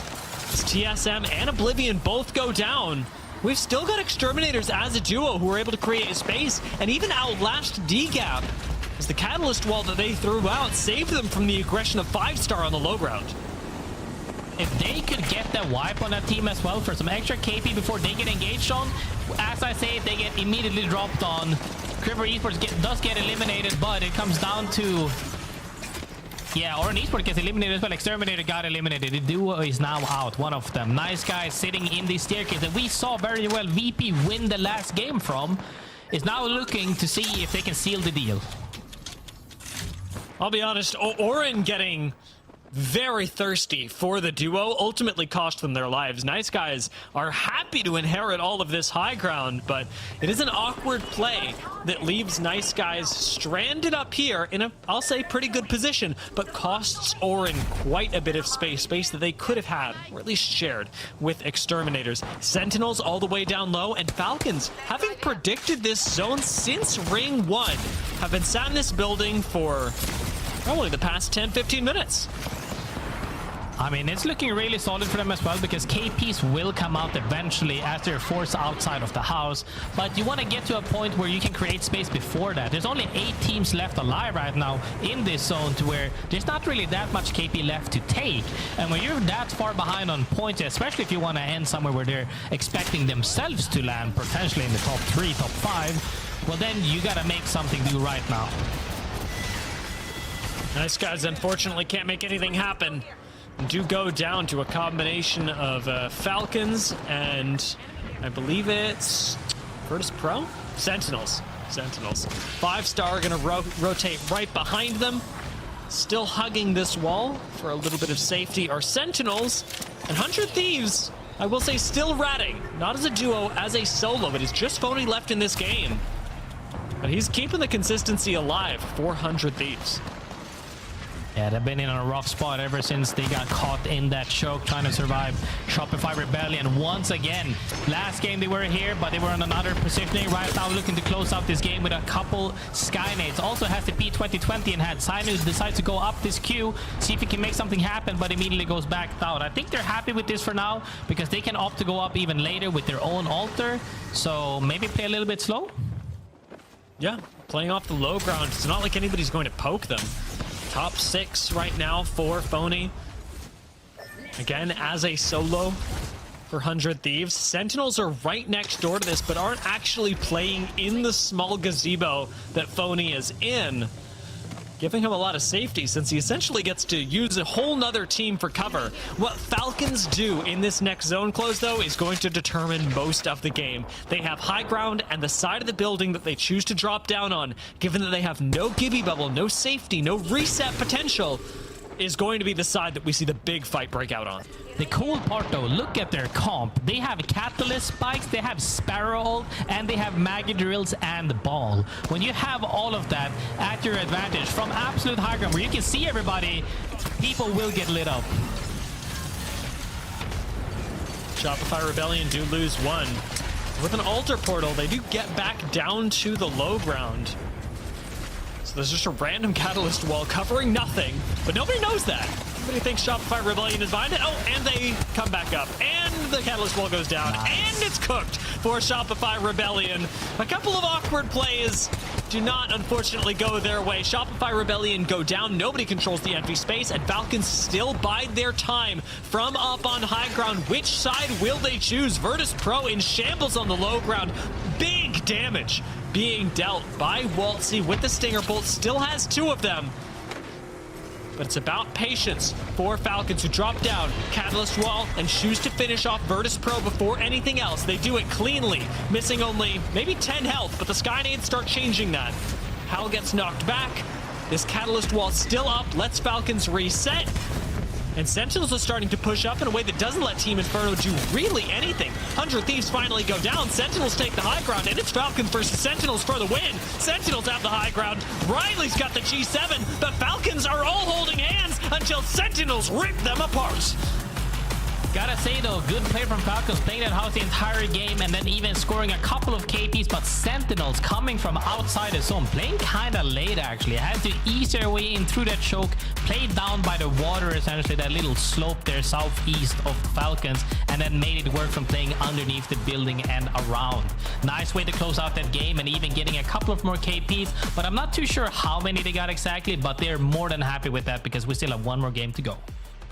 Yes, Sentinels were playing this as a relatively aggressive game, but they weren't just straight up running teams down. They were playing a calculated one, sitting in the corner when they needed to, not getting over aggressive and holding too much space. And ultimately, that's what let them hit some really nice timing up against Falcons, because this whole Falcons Inferno VP side of the ring was, as we predicted, the place where Falcons drop is where the big fight is going to happen. And Sentinels were the last ones to it. 6 kills overall, plus the win is going to be really nice. For Falcons, like you said, you can't fault playing for second. 11 kills plus the 9 placement points is still going to put them with a point lead on Sentinels. And that's the thing, the consistency in kills is also very important. A lot of the times we talk about placement, but we've seen time and time again, some teams that place really high up but don't have any KP at all can cost them quite a bit. But when you can score a couple of kills like that, 11, 6, and 8 specifically, it's very good. With Inferno picking up a decent amount of kills as well, 8 being really nice for them, leaves them with a 15-point game and ultimately will push them up to just under top 10. Team Inferno sit at 11th with that performance. I thought Alter might make it all the way through the day. She will not. Alter is banned going into game number 6, which will give us a totally different look at what Pro League in the Americas looks like for the final game of the day. 100 Thieves and ZZ still at the top of the leaderboard, but much like Alliance this morning, 100 Thieves are looking untouchable. Yeah, I mean, that's just how it goes, really, when you're that consistent. And they, by the way, even though they didn't have many kills right there, they placed really high up as a solo. They got caught in the choke, got out as a duo, as a solo, still put placement points on that board. If you can do that, and they have done it pretty much every single game, put points on the leaderboard, you're just bound to make it happen. And now somebody needs to drop like a 20 bomb plus to catch up to them. We'll have to see if it's looking likely or not. I believe that we are looking currently at our champions. It seems to be so. We'll find out who can challenge them and who can save themselves from relegation to the LCQ. A big thing to look at in game number 6 right after the break.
What we want. They did get that KP on VP and they got the better placement, but are we playing to win or are we playing for better placement and kills? And I believe that Falcons got an okay deal rather than the short stick, but definitely not the highest reward possible. Match 5 goes to Sentinels. Yeah, and a very nice win for Sentinels, who need every point possible. Now with Alter being banned, though, it's taking a lot of safety away from teams. And a lot of times, Graceful, when we see Alter taken away, we'll see squads pivot into things like the Wraith, sometimes the Ashe for safety, but nothing feels quite as safe as an Alter who can portal through walls and take you back 250 meters. Yeah, most definitely. I think that people, when they started figuring out Alter, and especially after the Alter buffs as well, when, you know, she went from 1Q to 2, and then the range increased, and then more, is that you now have this, like you said, the room for mistakes, and no other character really gives you that to that extent. When we're talking about GB Bubble, you can still get sent on it. Even if you have lifeline notes, you still get sent on it. But teleporting 5 million meters into the zone, there's really not much you can do. And even when you take it, when you have a Shubi on the other team 1v3ing, almost wiping you, I understand why people are less likely to take the TP after them. It's very scary to challenge really anyone, but especially Shubi after a quick Alter port. Taking a look one last time at where our teams will be landing, our victors of the most recent game number 5. Sentinels will be landing over at Shipyard Arcade, all the way in the south side of the map. Actually pretty impressive that they managed to make it so close all the way up to City Hall and rival TSM, who otherwise had priority on the zone. Zone priority or not, though, no excuses in game number 6. As we said, the final game of the split for Group A before regional finals.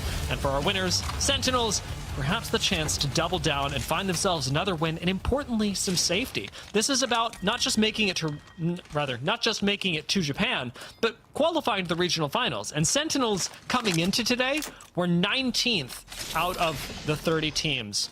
You need to be at least 20th or better to make it to regional finals. So, given that they do not play tomorrow, Sentinels need every single point to secure their spot in regional finals, because tomorrow, they're praying. That's the scariest point as well, when even when you've done your absolute best and you're waiting for other teams to see how it unfolds and it's out of your hands, it's a nerve-wracking scenario to be in. It happens online, it happens especially on lands during group stages as well. However, one thing people should be happy about to see is the zone is going towards heights. We're no longer seeing the back-to-back city halls, so people that have been complaining about the zone can't complain in the same amount anymore, because it's at least a different zone. Now the game will play out very differently, with heights having absolute heights for the teams that are on top of it. And which other team is absolute on heights except the one team that we have been looking for today, 100 Thieves, already leading the charge, also have the beacon knowledge, also have the UAV ready to go, and they're just chilling up there. 100 Thieves, Exterminators, LeaveNoWitness, and apparently Durags all have the information on where this ring is going. Orin seemed to as well. You say, by the way, Graceful, those who complain about zone, as if it's not you who complains about zone.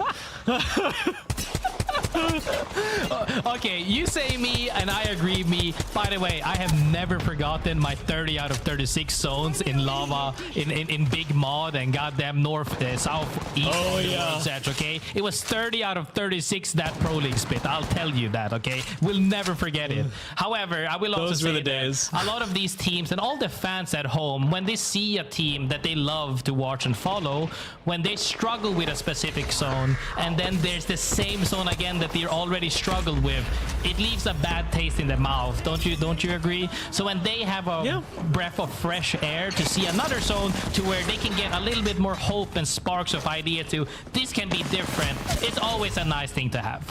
Oh, that movement was scuffed. It almost worked. It was almost beautiful for Exotic, but then he just landed on the opposite side of the amped wall, and it was super over. TSM sitting inside a Galleria right now. Want to avoid it being super over for them, as I think is a natural consequence of being on your last game of the day. They're playing it very safely, but on low ground in Galleria, you unfortunately don't have a lot of control, and you certainly don't have a lot of ways out. So instead, they will hunker down in these small cubicles and wait for their next opportunity to rotate. It's about safety for TSM now more than anything. This is also one of the teams that we talked and touched a little bit upon earlier on in the segment, where they are a team that they need to place fairly high, I believe, in the regional finals to make it through. For all of you theory crafters at home, please correct me if I'm wrong. They have to be fairly up high, whether that be top 10, whether that be top 5, to make sure they can make something happen. However, making something happen right now, Falcons on the 8th, having a solid game last game, is already looking fairly slow this game. Not done just yet, though. If one of them can get out and get this reset potentially, Guild will fight for his life to perhaps buy them time, but time was not bought as Nice Guys is shooting boxes. And hey, Nice Guys are one of the teams that needs to qualify into regional finals with a banger performance today. So the KP, very welcome, but when you think about teams like TSM, like Nice Guys, that need to perform at extremely high levels to make it to Japan, I'm looking at the way the Falcons are playing right now. They've landed 20th in 2 games. Yeah. They're a recently formed super team, yes, but it's the end of this split. We're going into regional finals in LCQ. They don't need the points. They don't really need to do anything. Falcons, we know, are going to Japan, but are they going to Japan like this? I mean, wouldn't you agree that now is the time for them to have these mistakes so that they can work on them leading to Japan, in my opinion? If they have any kinks and weaknesses, now is the time to work on them, because you can't show up to this on LAN unless you want to get out of the group stage immediately or in elimination rounds early.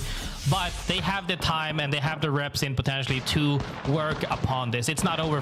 They're lucky to have that opportunity to already be set on the big stage. For other teams, however, not as lucky. And as you said, if they don't make some of these teams, if they don't even make regional finals, that means they won't make it in on the points. They gotta make it through LCQ. And actually, on your screen right now, LeaveNoWitnesses are one of those teams likely going to be playing through LCQ, given that going into this game, the final one of the day, they are in 19th. And we're bottom 10 in the region to start the day. It is very likely that we see LNW when we head to the LCQ, but the regional finals is seeming a bit out of reach for them. We'll see if they can turn that around this game. I hope they can. But Apex Legends is a hard game, and that's outside of the ALGS. Hard game, they gotta drop 50 kills. Yeah. No, it was definitely fingers crossed. Fingers crossed for sure that something happened and the rupture happens and they get all of those kills. I don't know how it's gonna happen, but they gotta make miracles work for sure. However, on the flip side of things right here, Zone is pulling towards heights as we saw earlier. Sentinels feeling kind of comfortable as well, walking in. A lot of these teams are now starting to play, like, this is one of the things that always goes through my head when you play kind of high stakes games, especially when you know some teams are like, especially the teams that are out, and then you have the teams that like need to do absolute good. The teams that are just on the cusp of making it to regional finals start to play a lot slower because they know the teams that are completely out of reach are just gonna fight. Like, they're just gonna run at people because they, like I said, they need to drop 50 kills. However, other teams tend to play a little bit slower, and then you have the teams that just say, hey, our game plan is working, and they just play the absolute same way, like the likes of 100 Thieves. And this is what I mean when you have that focus and mentality of, the job is not over. They're they're probably secure on first for today, let's be honest, but they are not done yet. And that's the big mentality that you always have to have. The show must go on. It's not over until the fat lady stops singing. I think, is that how it goes? It is. That's the perfect expression. And for FYR, it seems to be the philosophy. Another team that really does want every point, as so many do. They took the advantage early against Team Inferno before getting things turned around on them. Now heading into Zone to survive with a full nother squad. 5-star hounding them. Looks like 5-star are likely to clean up these kills and then hopefully get out and reset in time, given the fact that Dark did end up going down. A1's has got a little bit of extra information with the drill, collects another kill. And Serial Cat does actually need to find this reset sooner than later, so let's go ahead and jump back, as A1's now should be able to pull off the res and hopefully get the team back in working order. An unfortunate double trade there for Dark. Is it Dark Eye or Dark Light right there? He is, you know, they traded with that PK shots on both ends, almost like the Deathbox win that we saw on both sides at the same time. However, that's just how it goes. I did like the fact that they capitalized on that fight happening, securing at least a little bit of extra KP potential, because that's what you have to do in this case of the game. When you're around this middle marker right now, Shopify Rebellion, 24 points. You need every single point matters to move up that leaderboard. Shopify Rebellion wanting to get into form for the regional finals as well. Still, you know, another team that is realistically going to Japan, but is hoping to be in dominant form when that happens. They've certainly showcased it in the scrims, but we have not seen it pay off in the same way during the match days in the ALGS. FYR starting to make their way in. Galleria right ahead of them. Galleria, where we've already seen so many teams be stopped. TSM, one of them. DGAP still there in the path of FYR. I believe they just got that reset. Naked R9s and Naked Peters is definitely not the jam, but you know what's not the jam? Getting absolutely held out by teams in front of them. If they're forced to fight, no, they opt to go the long route, and I really agree with that, because at least here, they're not doomed to fight immediately. Perhaps they can get a little bit of extra scraps on the way in as they make a TP and will go to safety. Actually, I like that. Yeah, I think you saw Shopify Rebellion ahead of them. Yeah, and just decided, you know what? We'll tank zone. Yeah, nah. Yeah, I wouldn't either, guys. FYR, given that they're taking this long reset in zone and that they showed that they were portaling, though, may still be able to avoid the attention of DGAP, because there's a world where DGAP go, well, we saw them portaling away. Surely they don't follow us, and that seems to be the case. TSM, meanwhile, do find themselves a triple take. No Kraber this time around, but a gold PK is going to do them perhaps just as well, if I'm honest. Their move up from the southwest side of the ring will take them basically right into zone spammers and right up alongside Sentinels. Look at the zone there. Do you think 100 Thieves is smiling right now because they're pretty much secured, and with this zone pull as well, it'll pull a little bit more upwards north most likely, but they're in a more than likely super good spot to close out, not close out this game, but make it their way into late game. Speaking of making it into late game, DGAP on 16th currently loses 2 players, and it comes down to James Fearless, a man I've met many times in ranks. He's definitely not fearless. And he definitely not fearless. Definitely fearless. I mean, sorry, because he runs at you when he sniffs out something, but now he has to lick his wounds and hope that he gets the reset, because if not, that's the end of the day for them. It is going to be a matter of holding your breath, playing like phony last game, and hoping for some positioning, because at this point, if you lose somebody after this ring, it's not a whole lot of crafters left in zone, not a whole lot of Mobies, and there aren't as many altars.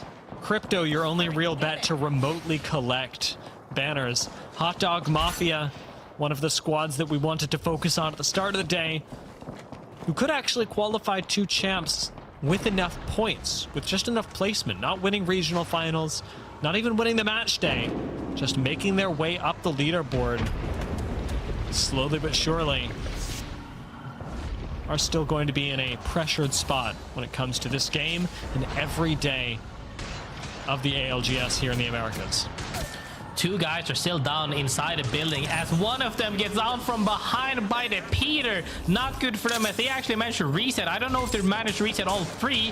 They are down on the last guy trying to rush right now. It comes down to a 2v3 on the inside, but Sainu is really low. Getting shot from 2 angles. Sap gets down. It's down to a 2v2 right now. And Sainu is so low. Koifo goes down to 1 HP. And now all of a sudden it's tilted against Shopify Rebellion as they try to climb, but they get crossfired by different teams. And now other teams are also looking to join in potentially. But the full reset from Shubi and Naughty indoors. You know, the rotate got super punished by Shopify Rebellion there. No safety, and we're really seeing how the lack of altar impacts these teams. Zainu, still a force to be reckoned with, but doesn't want to fool around with the possibility of a 1v2. Gets away temporarily, but has to keep running as nades follow him even into the cubicle. He's running right into another squad as well. Feels a little bit rough, but it's got to happen to somebody. Hot Dog Mafia making it happen. A true TSM Do lose Albralele, but Rambo pulls out the fists, almost finding the re-knock, but does not make it happen. Skittlecakes heads for the hills, and Zone Spammers come into third party this whole thing, likely escorting TSM from the lobby as we speak. Dupe, the last one left alive. Sheila doesn't let him swing anywhere, and TSM go down. Well, the Hot Dog Mafia, even with one person, do survive. Sentinels on the other side as well, fighting LeaveNoWitness as they get eliminated. Looking really good. We talked about needing to have that one, well, banger game essentially. Getting 4 KP this early on is really good now. It's Zone 4 closing in shortly, but there's 16 teams alive. You know how I said before when Falcons got a couple of KPs that there's not that many KPs left? Right now, there's 39 potential kills for you if you're alive as a full team. I think they're more than happy to see that this game has potential of being huge for them if they can make it into the next zone through all this madness unfolding. And honestly, this is a great day for Sentinels, period. Remember, this is a team that was in 19th at the start of the day. DGAP, sorry, going down. But with Sentinels making it all the way to 4th right now, if they can hold on to a 4th place, a top 5 even, that plus the 19th they have today should be enough to make it into regional finals. It won't push them to a 1st place finish via points, but making it into regional finals is already a victory for the squad. Yeah, most definitely. You really want to add up on those extra lives essentially by joining the regional finals, giving you another potential to make it into Sapporo. And then if you don't, you still have the LCQ. As many chances as you can to make it to the big stage. However, above VP right now, huge with Lifeline ult, GB ult, everything is coming down around. Maggie Drills is coming out. Everybody is slowly seeing this zone closing. But now everybody is slowly stabilizing. 11 teams alive still, zone 5. Hot Dog Mafia, Durags, and Exterminators have fallen. Well, Virtus.pro set up on the low ground. Could be finding themselves another win if they're able to play out of the line of sight of everyone. The problem being that this zone continues to pull up even further north, and in the path of Virtus.pro is ZZ. Up towards the north, it may just be a duo from ZZ. That does not make it that much more comfortable. Oh, VP are getting sent. As a duo, this should be it, but Zone Spammers somehow fall apart on the way in. Sacred needs one more shot, make it one more. Comes down to the 1v1 with the Peacekeeper, playing inside the knockdown shields. Can he do it? Yes, he can. But 100 Thieves, they saw all that. Zone Spammers and Virtus.pro, mutually assured destruction on the low ground, and 100 Thieves, they've got the high ground, and they've got plenty of space to bully any team that chooses to overextend.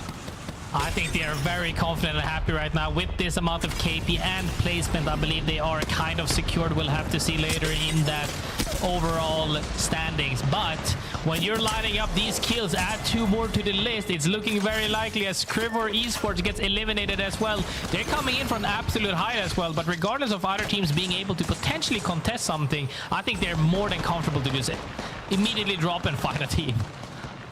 ZZ have gotten a res, it appears, and are back to a full 3-person squad playing right underneath 100 Thieves. 100 Thieves have high ground. When this zone closes, however, ZZ have nothing, and Shopify Rebellion have even less, being eliminated in 7th place. Nade does find Verholst. 2nd nade knocks him around a little bit, but 100 Thieves still stay alive on this high ground and get to keep it for just a little while longer. Critically graceful. I mean, they're still in at the absolute height there. Nobody can actually challenge them because they can just crouch and LOS everybody, I believe. Yep, they can right there. Looking to TP from the safe spot. Not too sure about that, but they should be more than fine to do this. Looking to get as many KP as they can. Immediately looking to 3P with this teleport as he gets the huge one. Phone has been on fire today. Is it the PK? Is it the R9? It doesn't really matter as he's still going for more. They're now looking, feasting upon Sentinels potentially with their eyes, saying, hey, can we get more KP here? They're in a corner where they're getting naded out. Huge nade comes out from all 3 of them. For Sentinels who were on a hot streak, that is your nightmare. That 100 Thieves notice you and take you down just as quickly as we have seen teams fall earlier today.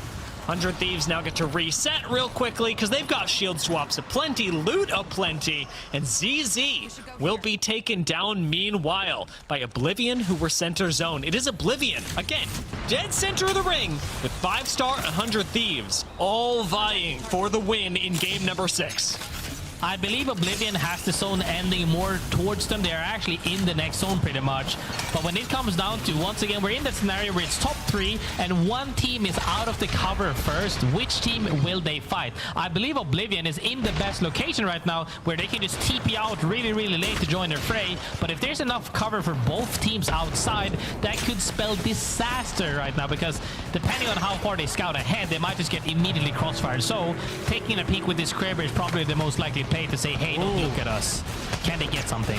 Wiping 150 health off of A1s certainly helps Oblivion, because it keeps 5-star from being able to push them and arguably buys a lot more space for Oblivion. Even if they get relegated inside this house, though, they still have a Wraith portal, and they can't afford to lose a member to 100 Thieves due to trying to take up too much space. Oblivion looking for their way out, and 100 Thieves looking for their way into 5-star. 100 Thieves has crazy positioning right now. As everybody else is banging the doors, they're gonna get immediately wiped. The same fashion as Sentinels did with all of these nades now.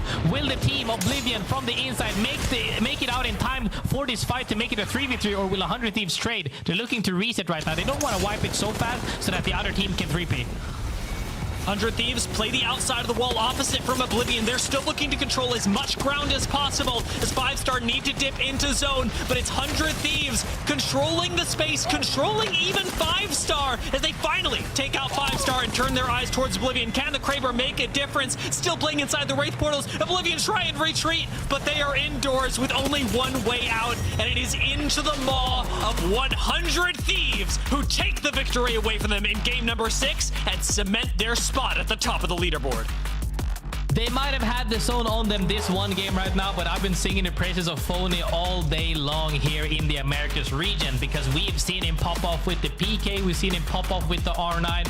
What other fashion can it be except come down to the last Phony 1v2 essentially, and they just closes out the game. I think that's just a really good statement from them, and their entire day has been phenomenal. Like I said, we've seen them only falling short in that one first fight of game 1 today, where they were looking a little bit low on HP, got the reset, and from there on forward, it's just been snowballing.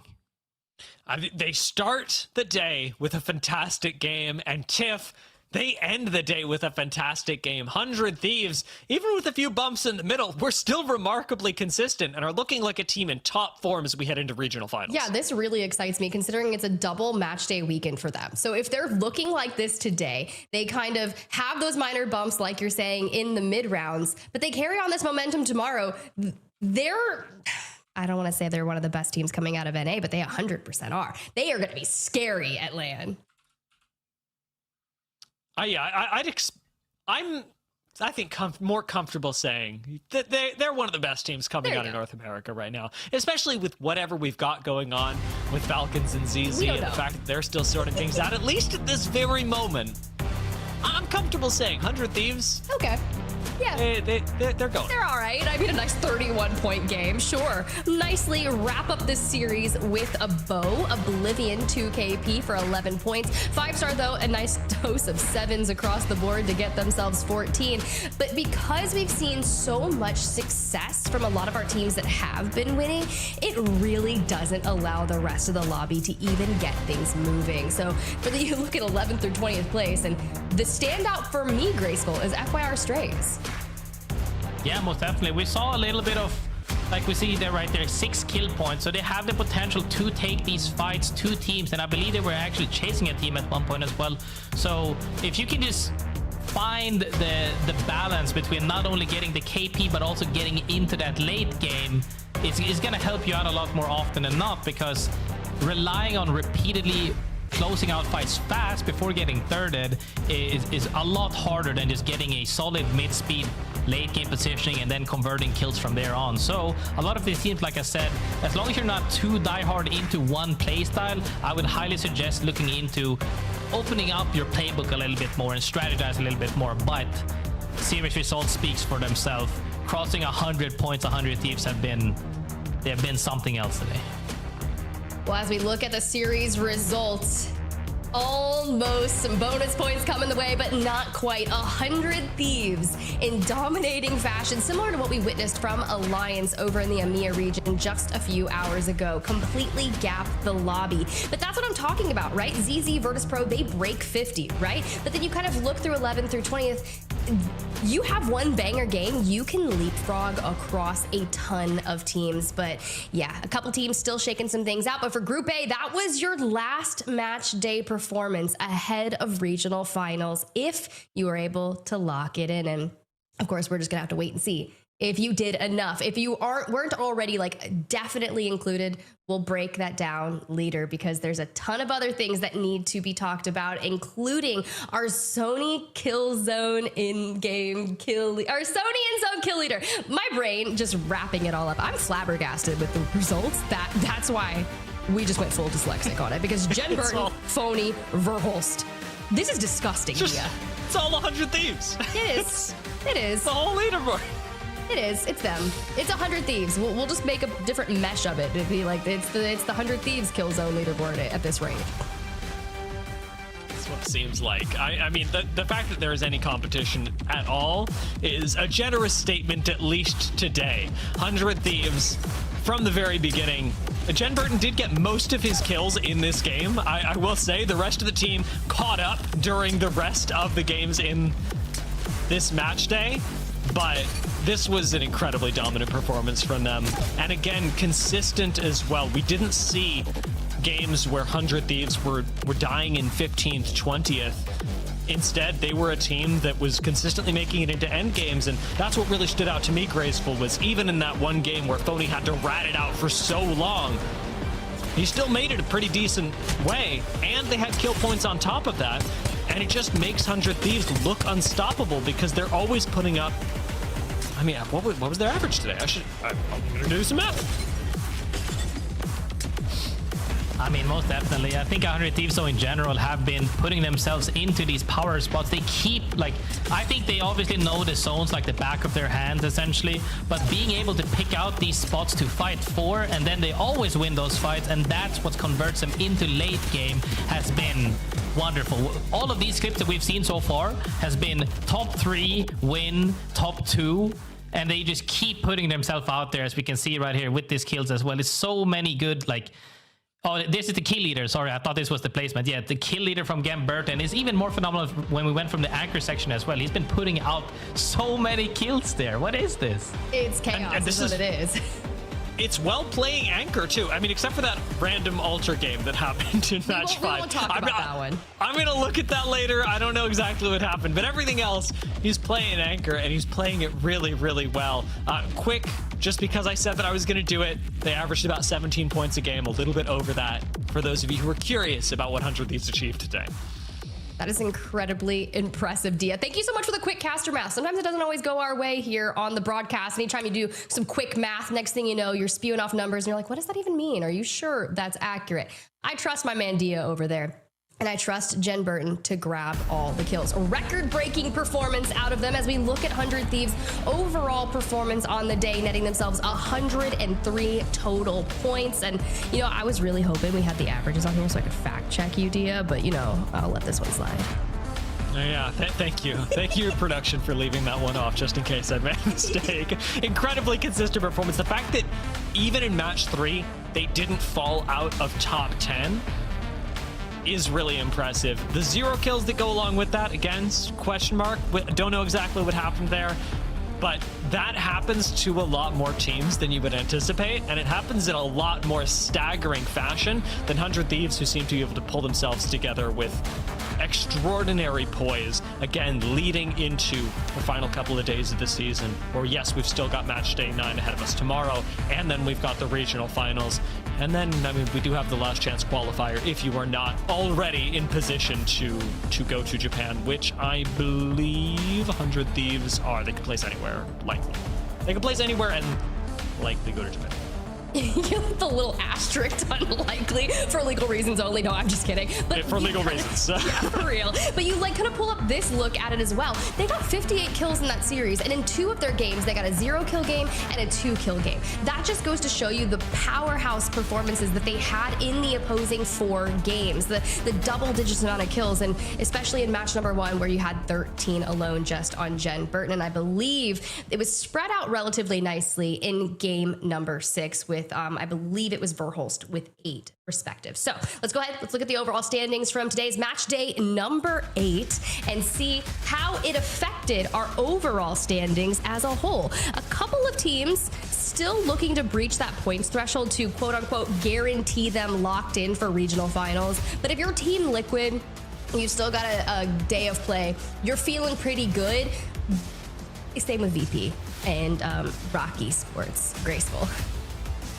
Yeah, I mean, that's when you're feeling pretty good, but on the other side of things, when you're just praying for the best thing to happen and that other teams don't leapfrog you, essentially, is when it's really scary. I think a lot of these teams, though, are more than happy with today's results, as we saw. And yeah, the last day remains to see, the last series remains to be seen to see who actually makes that final lobby. Yeah, the thing I'd be most nervous about, Sentinels, TSM even, could be leapfrogged. I will say TSM and Hot Dog Mafia do seem a little bit more certain in terms of who's getting locked for regional finals, but Sentinels, man, 49 points when basically everybody in the top 4, or rather the top 4, the bottom 4, have at least 40. Like, this should be an easy leapfrog if those teams are able to perform. If somebody is coming into form from the bottom 10, Sentinels are losing their spot in the regional finals, and they are playing through LCQ, so it is an incredibly tense day for them tomorrow. That's what's going to be really interesting for them to kind of wrap things up for tomorrow. Now, Hot Dog Mafia, I'm trying to think back on some of the games, right? There were moments of brilliance, right? Where they were getting into those end games, they were finding themselves in positions, but those brilliant moments were starting to flicker with some of those minimal mistakes, such as the positioning. And I'm thinking about the one on E-District in particular. It was game number 4, where they're kind of just behind the rock. Graceful, you and I were there. And you have 100 Thieves that's constantly over to the right-hand side, putting that pressure on them. Now, things like that make it really difficult to cross into an open, grab some even more kills, grab more placement points to boost these stats. But this overall head-to-head, kind of walk us through it. I mean, we've been looking at these 2 teams today because, like we said, they're on the cusp at that point. But when you look at it, overall stats, it's really hard to match as well, because when the meta right now is a lot of shotgun action, right, and bubble fighting, essentially, the damage can get skewed quite quickly, especially with the likes of Peter and Scout. I believe we also saw one game, I believe we saw Falcons and somebody else on one team at 7K and one team at 2K.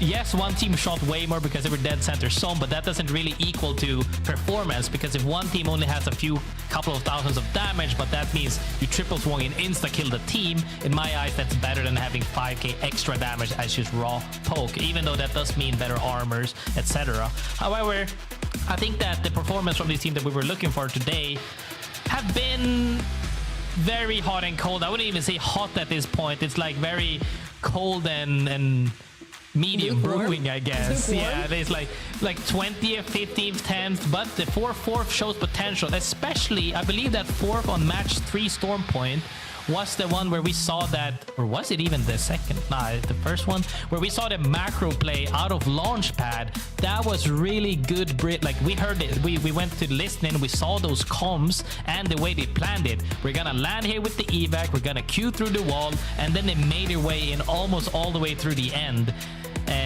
That shows potential.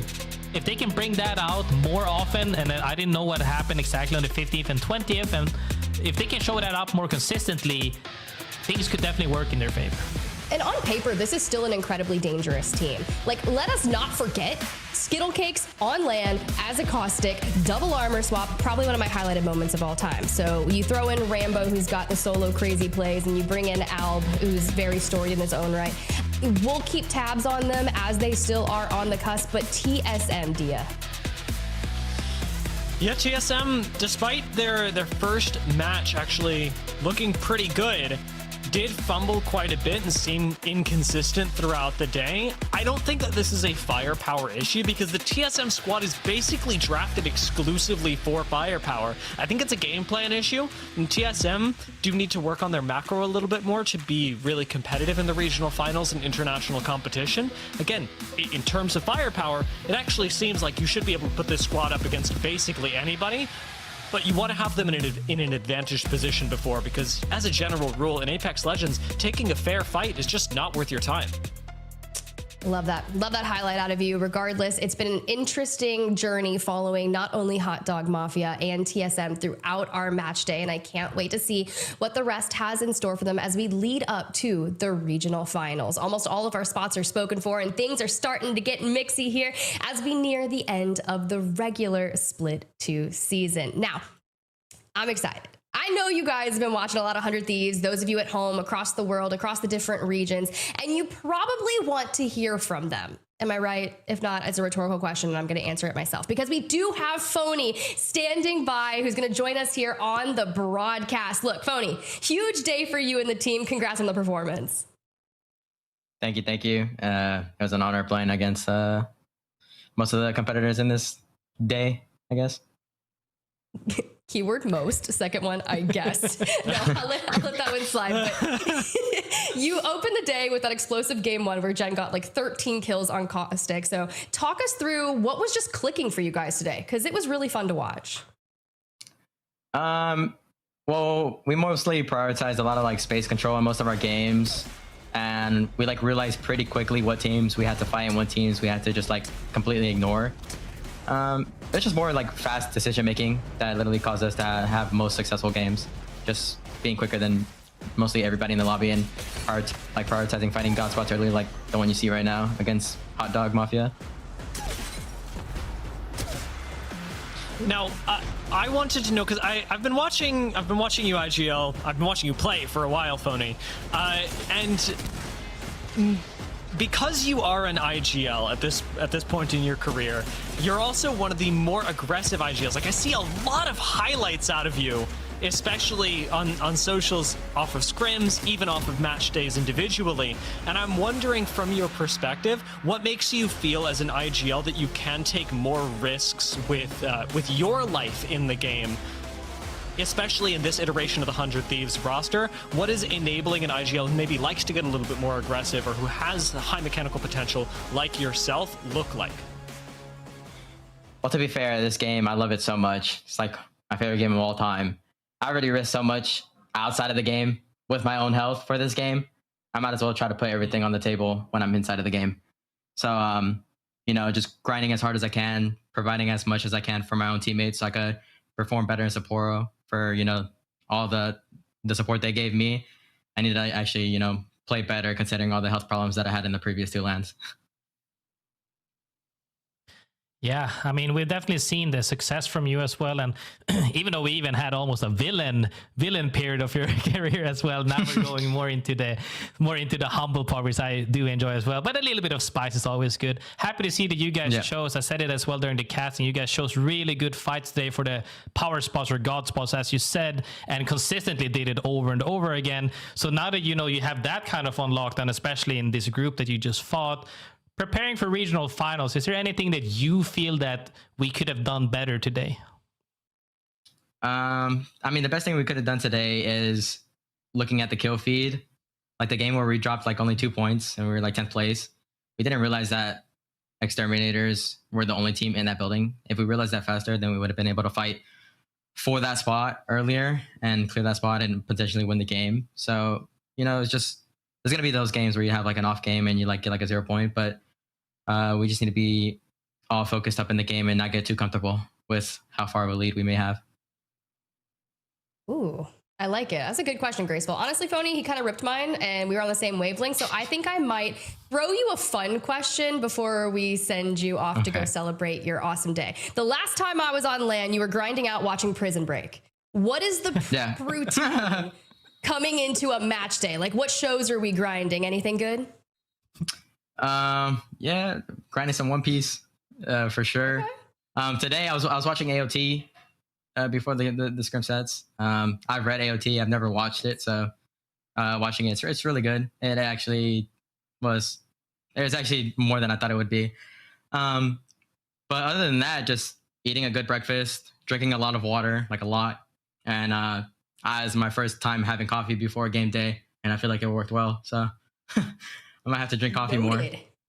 Noted. Look, Maybe, I've heard maybe. sometimes that soda can be like the sleeper pick to get you absolutely ready for a It has some game day. caffeine So in for it. you, Has a lot of sugar. yeah, for you, it's coffee. But all right, we love the insights chat. There you go. A cup of coffee before your ALGS days, and next thing you know, you're going to be cracked like Phony, or at least you can try. But Phony, seriously, thank you so much for joining us here on the desk. Go celebrate. We'll run it back tomorrow. Thank you. Have a good day. You guys. We learned so much. Look, I'm telling you, I get so excited to hear what our players are up to before match days, how they prep, because there's a lot that really goes into it, especially from the interview. And Graceful, I want you specifically to take this because he talks about kind of sacrificing his health and how he wants to give it his all and to channel, you know, my inner demon slayer. It's like set your heart ablaze. That's essentially what he's embodying right here. I mean, I think anybody, you have to consider yourself. I think a lot of people, when we hear at esports, especially people that aren't in the competitive scene, they just look at it as somebody's playing a game. But when we're also looking at it from a world perspective, these are Phony, especially one of the world's best players in Apex Legends. When you're at this level of degree of when you're this good at any craft in the world, you have to sacrifice something to obtain it. It's very rarely given to you just for free, and it's something everybody puts in blood, sweat, and tears that people don't really see. Because even then, at the end of the day, like I still remember when I played as well, when you're streaming the scrims and maybe you're streaming the ranked sessions, but you're not streaming the VOD review. You're not streaming the nights that you can't sleep because you had one bad performance and you're staying up VOD reviewing extra on your own. You're not... Maybe you're skipping something to put more time into that. You know, when R5 became popular, there's so many times where you're cutting corners to make even better for the game. But as he said as well, he realized himself that I'm taking care of my health, I'm focusing on me, whether that be catching a series, whether that be eating a better breakfast, having a little bit of coffee before something new, or like the most people should be doing throughout their entire life, work out to a certain degree will help you with the quality of life in many aspects. And I think that you can combine the two, but it's also a very hard thing to do, because when you're disingrained, to be world best at anything, when you're disingrained, it's really hard to just say, I'm only going to play for X amount of hours, because you always feel like you could put in more hours. But here he goes, showing that he's a world-class player because of his good results, and he's also giving himself a little bit of time to himself, which helps him, it seems. And I'm happy for him, because we want him to stay healthy and have longevity in not only in this game, but maybe in the future if he were to participate in another game in a career. Yeah, exactly. And honestly, we all have the same 24 hours in the day. So it's really difficult to be able to manage that and be able to put as many hours, like you were saying, in the different aspects. And that doesn't even include your family, your friends, having that life outside of the game to not only work out, but stay mentally healthy and fit to continue on and be the best that you can be. So thank you so much for providing that extra insight. But Dia, I'm going to kick it over to you. I want to hear the final thoughts on the overall day, because man, it was a good one. It really was. Again, like I said, game 1 broke records, game 2 broke my brain. It was an extremely fun day of Apex Legends, and now I'm wondering, especially with all the stakes that we've got going into tomorrow as to who makes regional finals and not, what the teams will look like as they approach their final form. Graceful actually made a really nice allusion to what these teams may be looking like now if they're expecting to go to Japan, and how they'll continue to adapt. And I'm expecting to see that, especially when we go into regional finals, which is some of the little match point practice that you're able to get before match point is all that anybody thinks about when we approach the championships. So as we lead into that, I would again encourage, as you guys were talking about, echoing all of our competitors, take care of yourselves. You at home, take care of yourselves. It is going to be an incredibly stressful couple of days of Apex Legends as we decide who's going to Japan, who is not. Look after yourselves. Drink lots of water. Make sure that you go support all of your favorite players, and not only that, but our favorite casters. They're crushing it here, guys. I had a blast with you today, but I want you guys to also go get some rest. So thanks for the insight, and we'll see you guys on the next one. I've got a couple things here that we've got to wrap up because you said something that made my brain very excited, and that's ALGS Champs over in Japan. We've been talking about how you can specifically grab your tickets and more of that information. So make sure you get your tickets locked down for the big event. Ticket sales will begin next week on our ticketing partners site, Zyco, on October 11th, which, if I'm not mistaken, is in just under a week. So potentially next Saturday. I'm not doing math. It's a little difficult. But it's going to be at 1 a.m. PT, 4 a.m. ET, 5 p.m. JST during our first regional final of Split 2. You could also find more information pertaining to this on ALGS's website's Year 5 Championships page. And also, you'll see the latest information about champs, from tickets to exciting news, updates, all of the goods. Make sure you go check it out. There's the deets right here. But regardless, you know what's up next, guys, because it's a doubleheader match day. We got match day number 9 coming to you same time tomorrow, but we'll be kicking things off with the EMEA region as a start. Match day number 9. You can see the times right there: 6 p.m. BST, 1 p.m. ET, 10 a.m. PT. Look, I'm telling you guys, sometimes these time changes are very difficult for me, so I love the people when they've got it in Discord. It auto defaults to my time. That's how you keep me in check. Set your reminders, though, on your phone in your respective time zone, and see us here on the ALGS broadcast, or maybe just check it out, face it, watch, pull up the map stream, follow all of the things. And if that's not what you prefer, here's the deal. We have some fun social media content that is all behind the scenes, especially on TikTok and Instagram. Lovely, all the short content. That's my favorite stuff of the players behind the scenes. It lands. You can find that at Play Apex Esports. Make sure you go check it out. Some of the content that you'll miss are funny clips, especially from Nicewig and Greek, who do watch parties, the players doing reaction contests. You really never know what you're going to get, but I love that Play Apex is getting more ingrained in that style of content. And of course, they still are on all the other platforms such as Twitch, YouTube, X, constantly keeping us up to speed on what's happening on any given ALGS match day. So make sure you check it on out. But regardless, that's it for us here in the Americas for match day number 8 of the ALGS. And honestly, once again, big, massive congratulations to 100 Thieves for a dominating performance, and everyone that's looking to raise the bar in match day number 9. We'll see you tomorrow.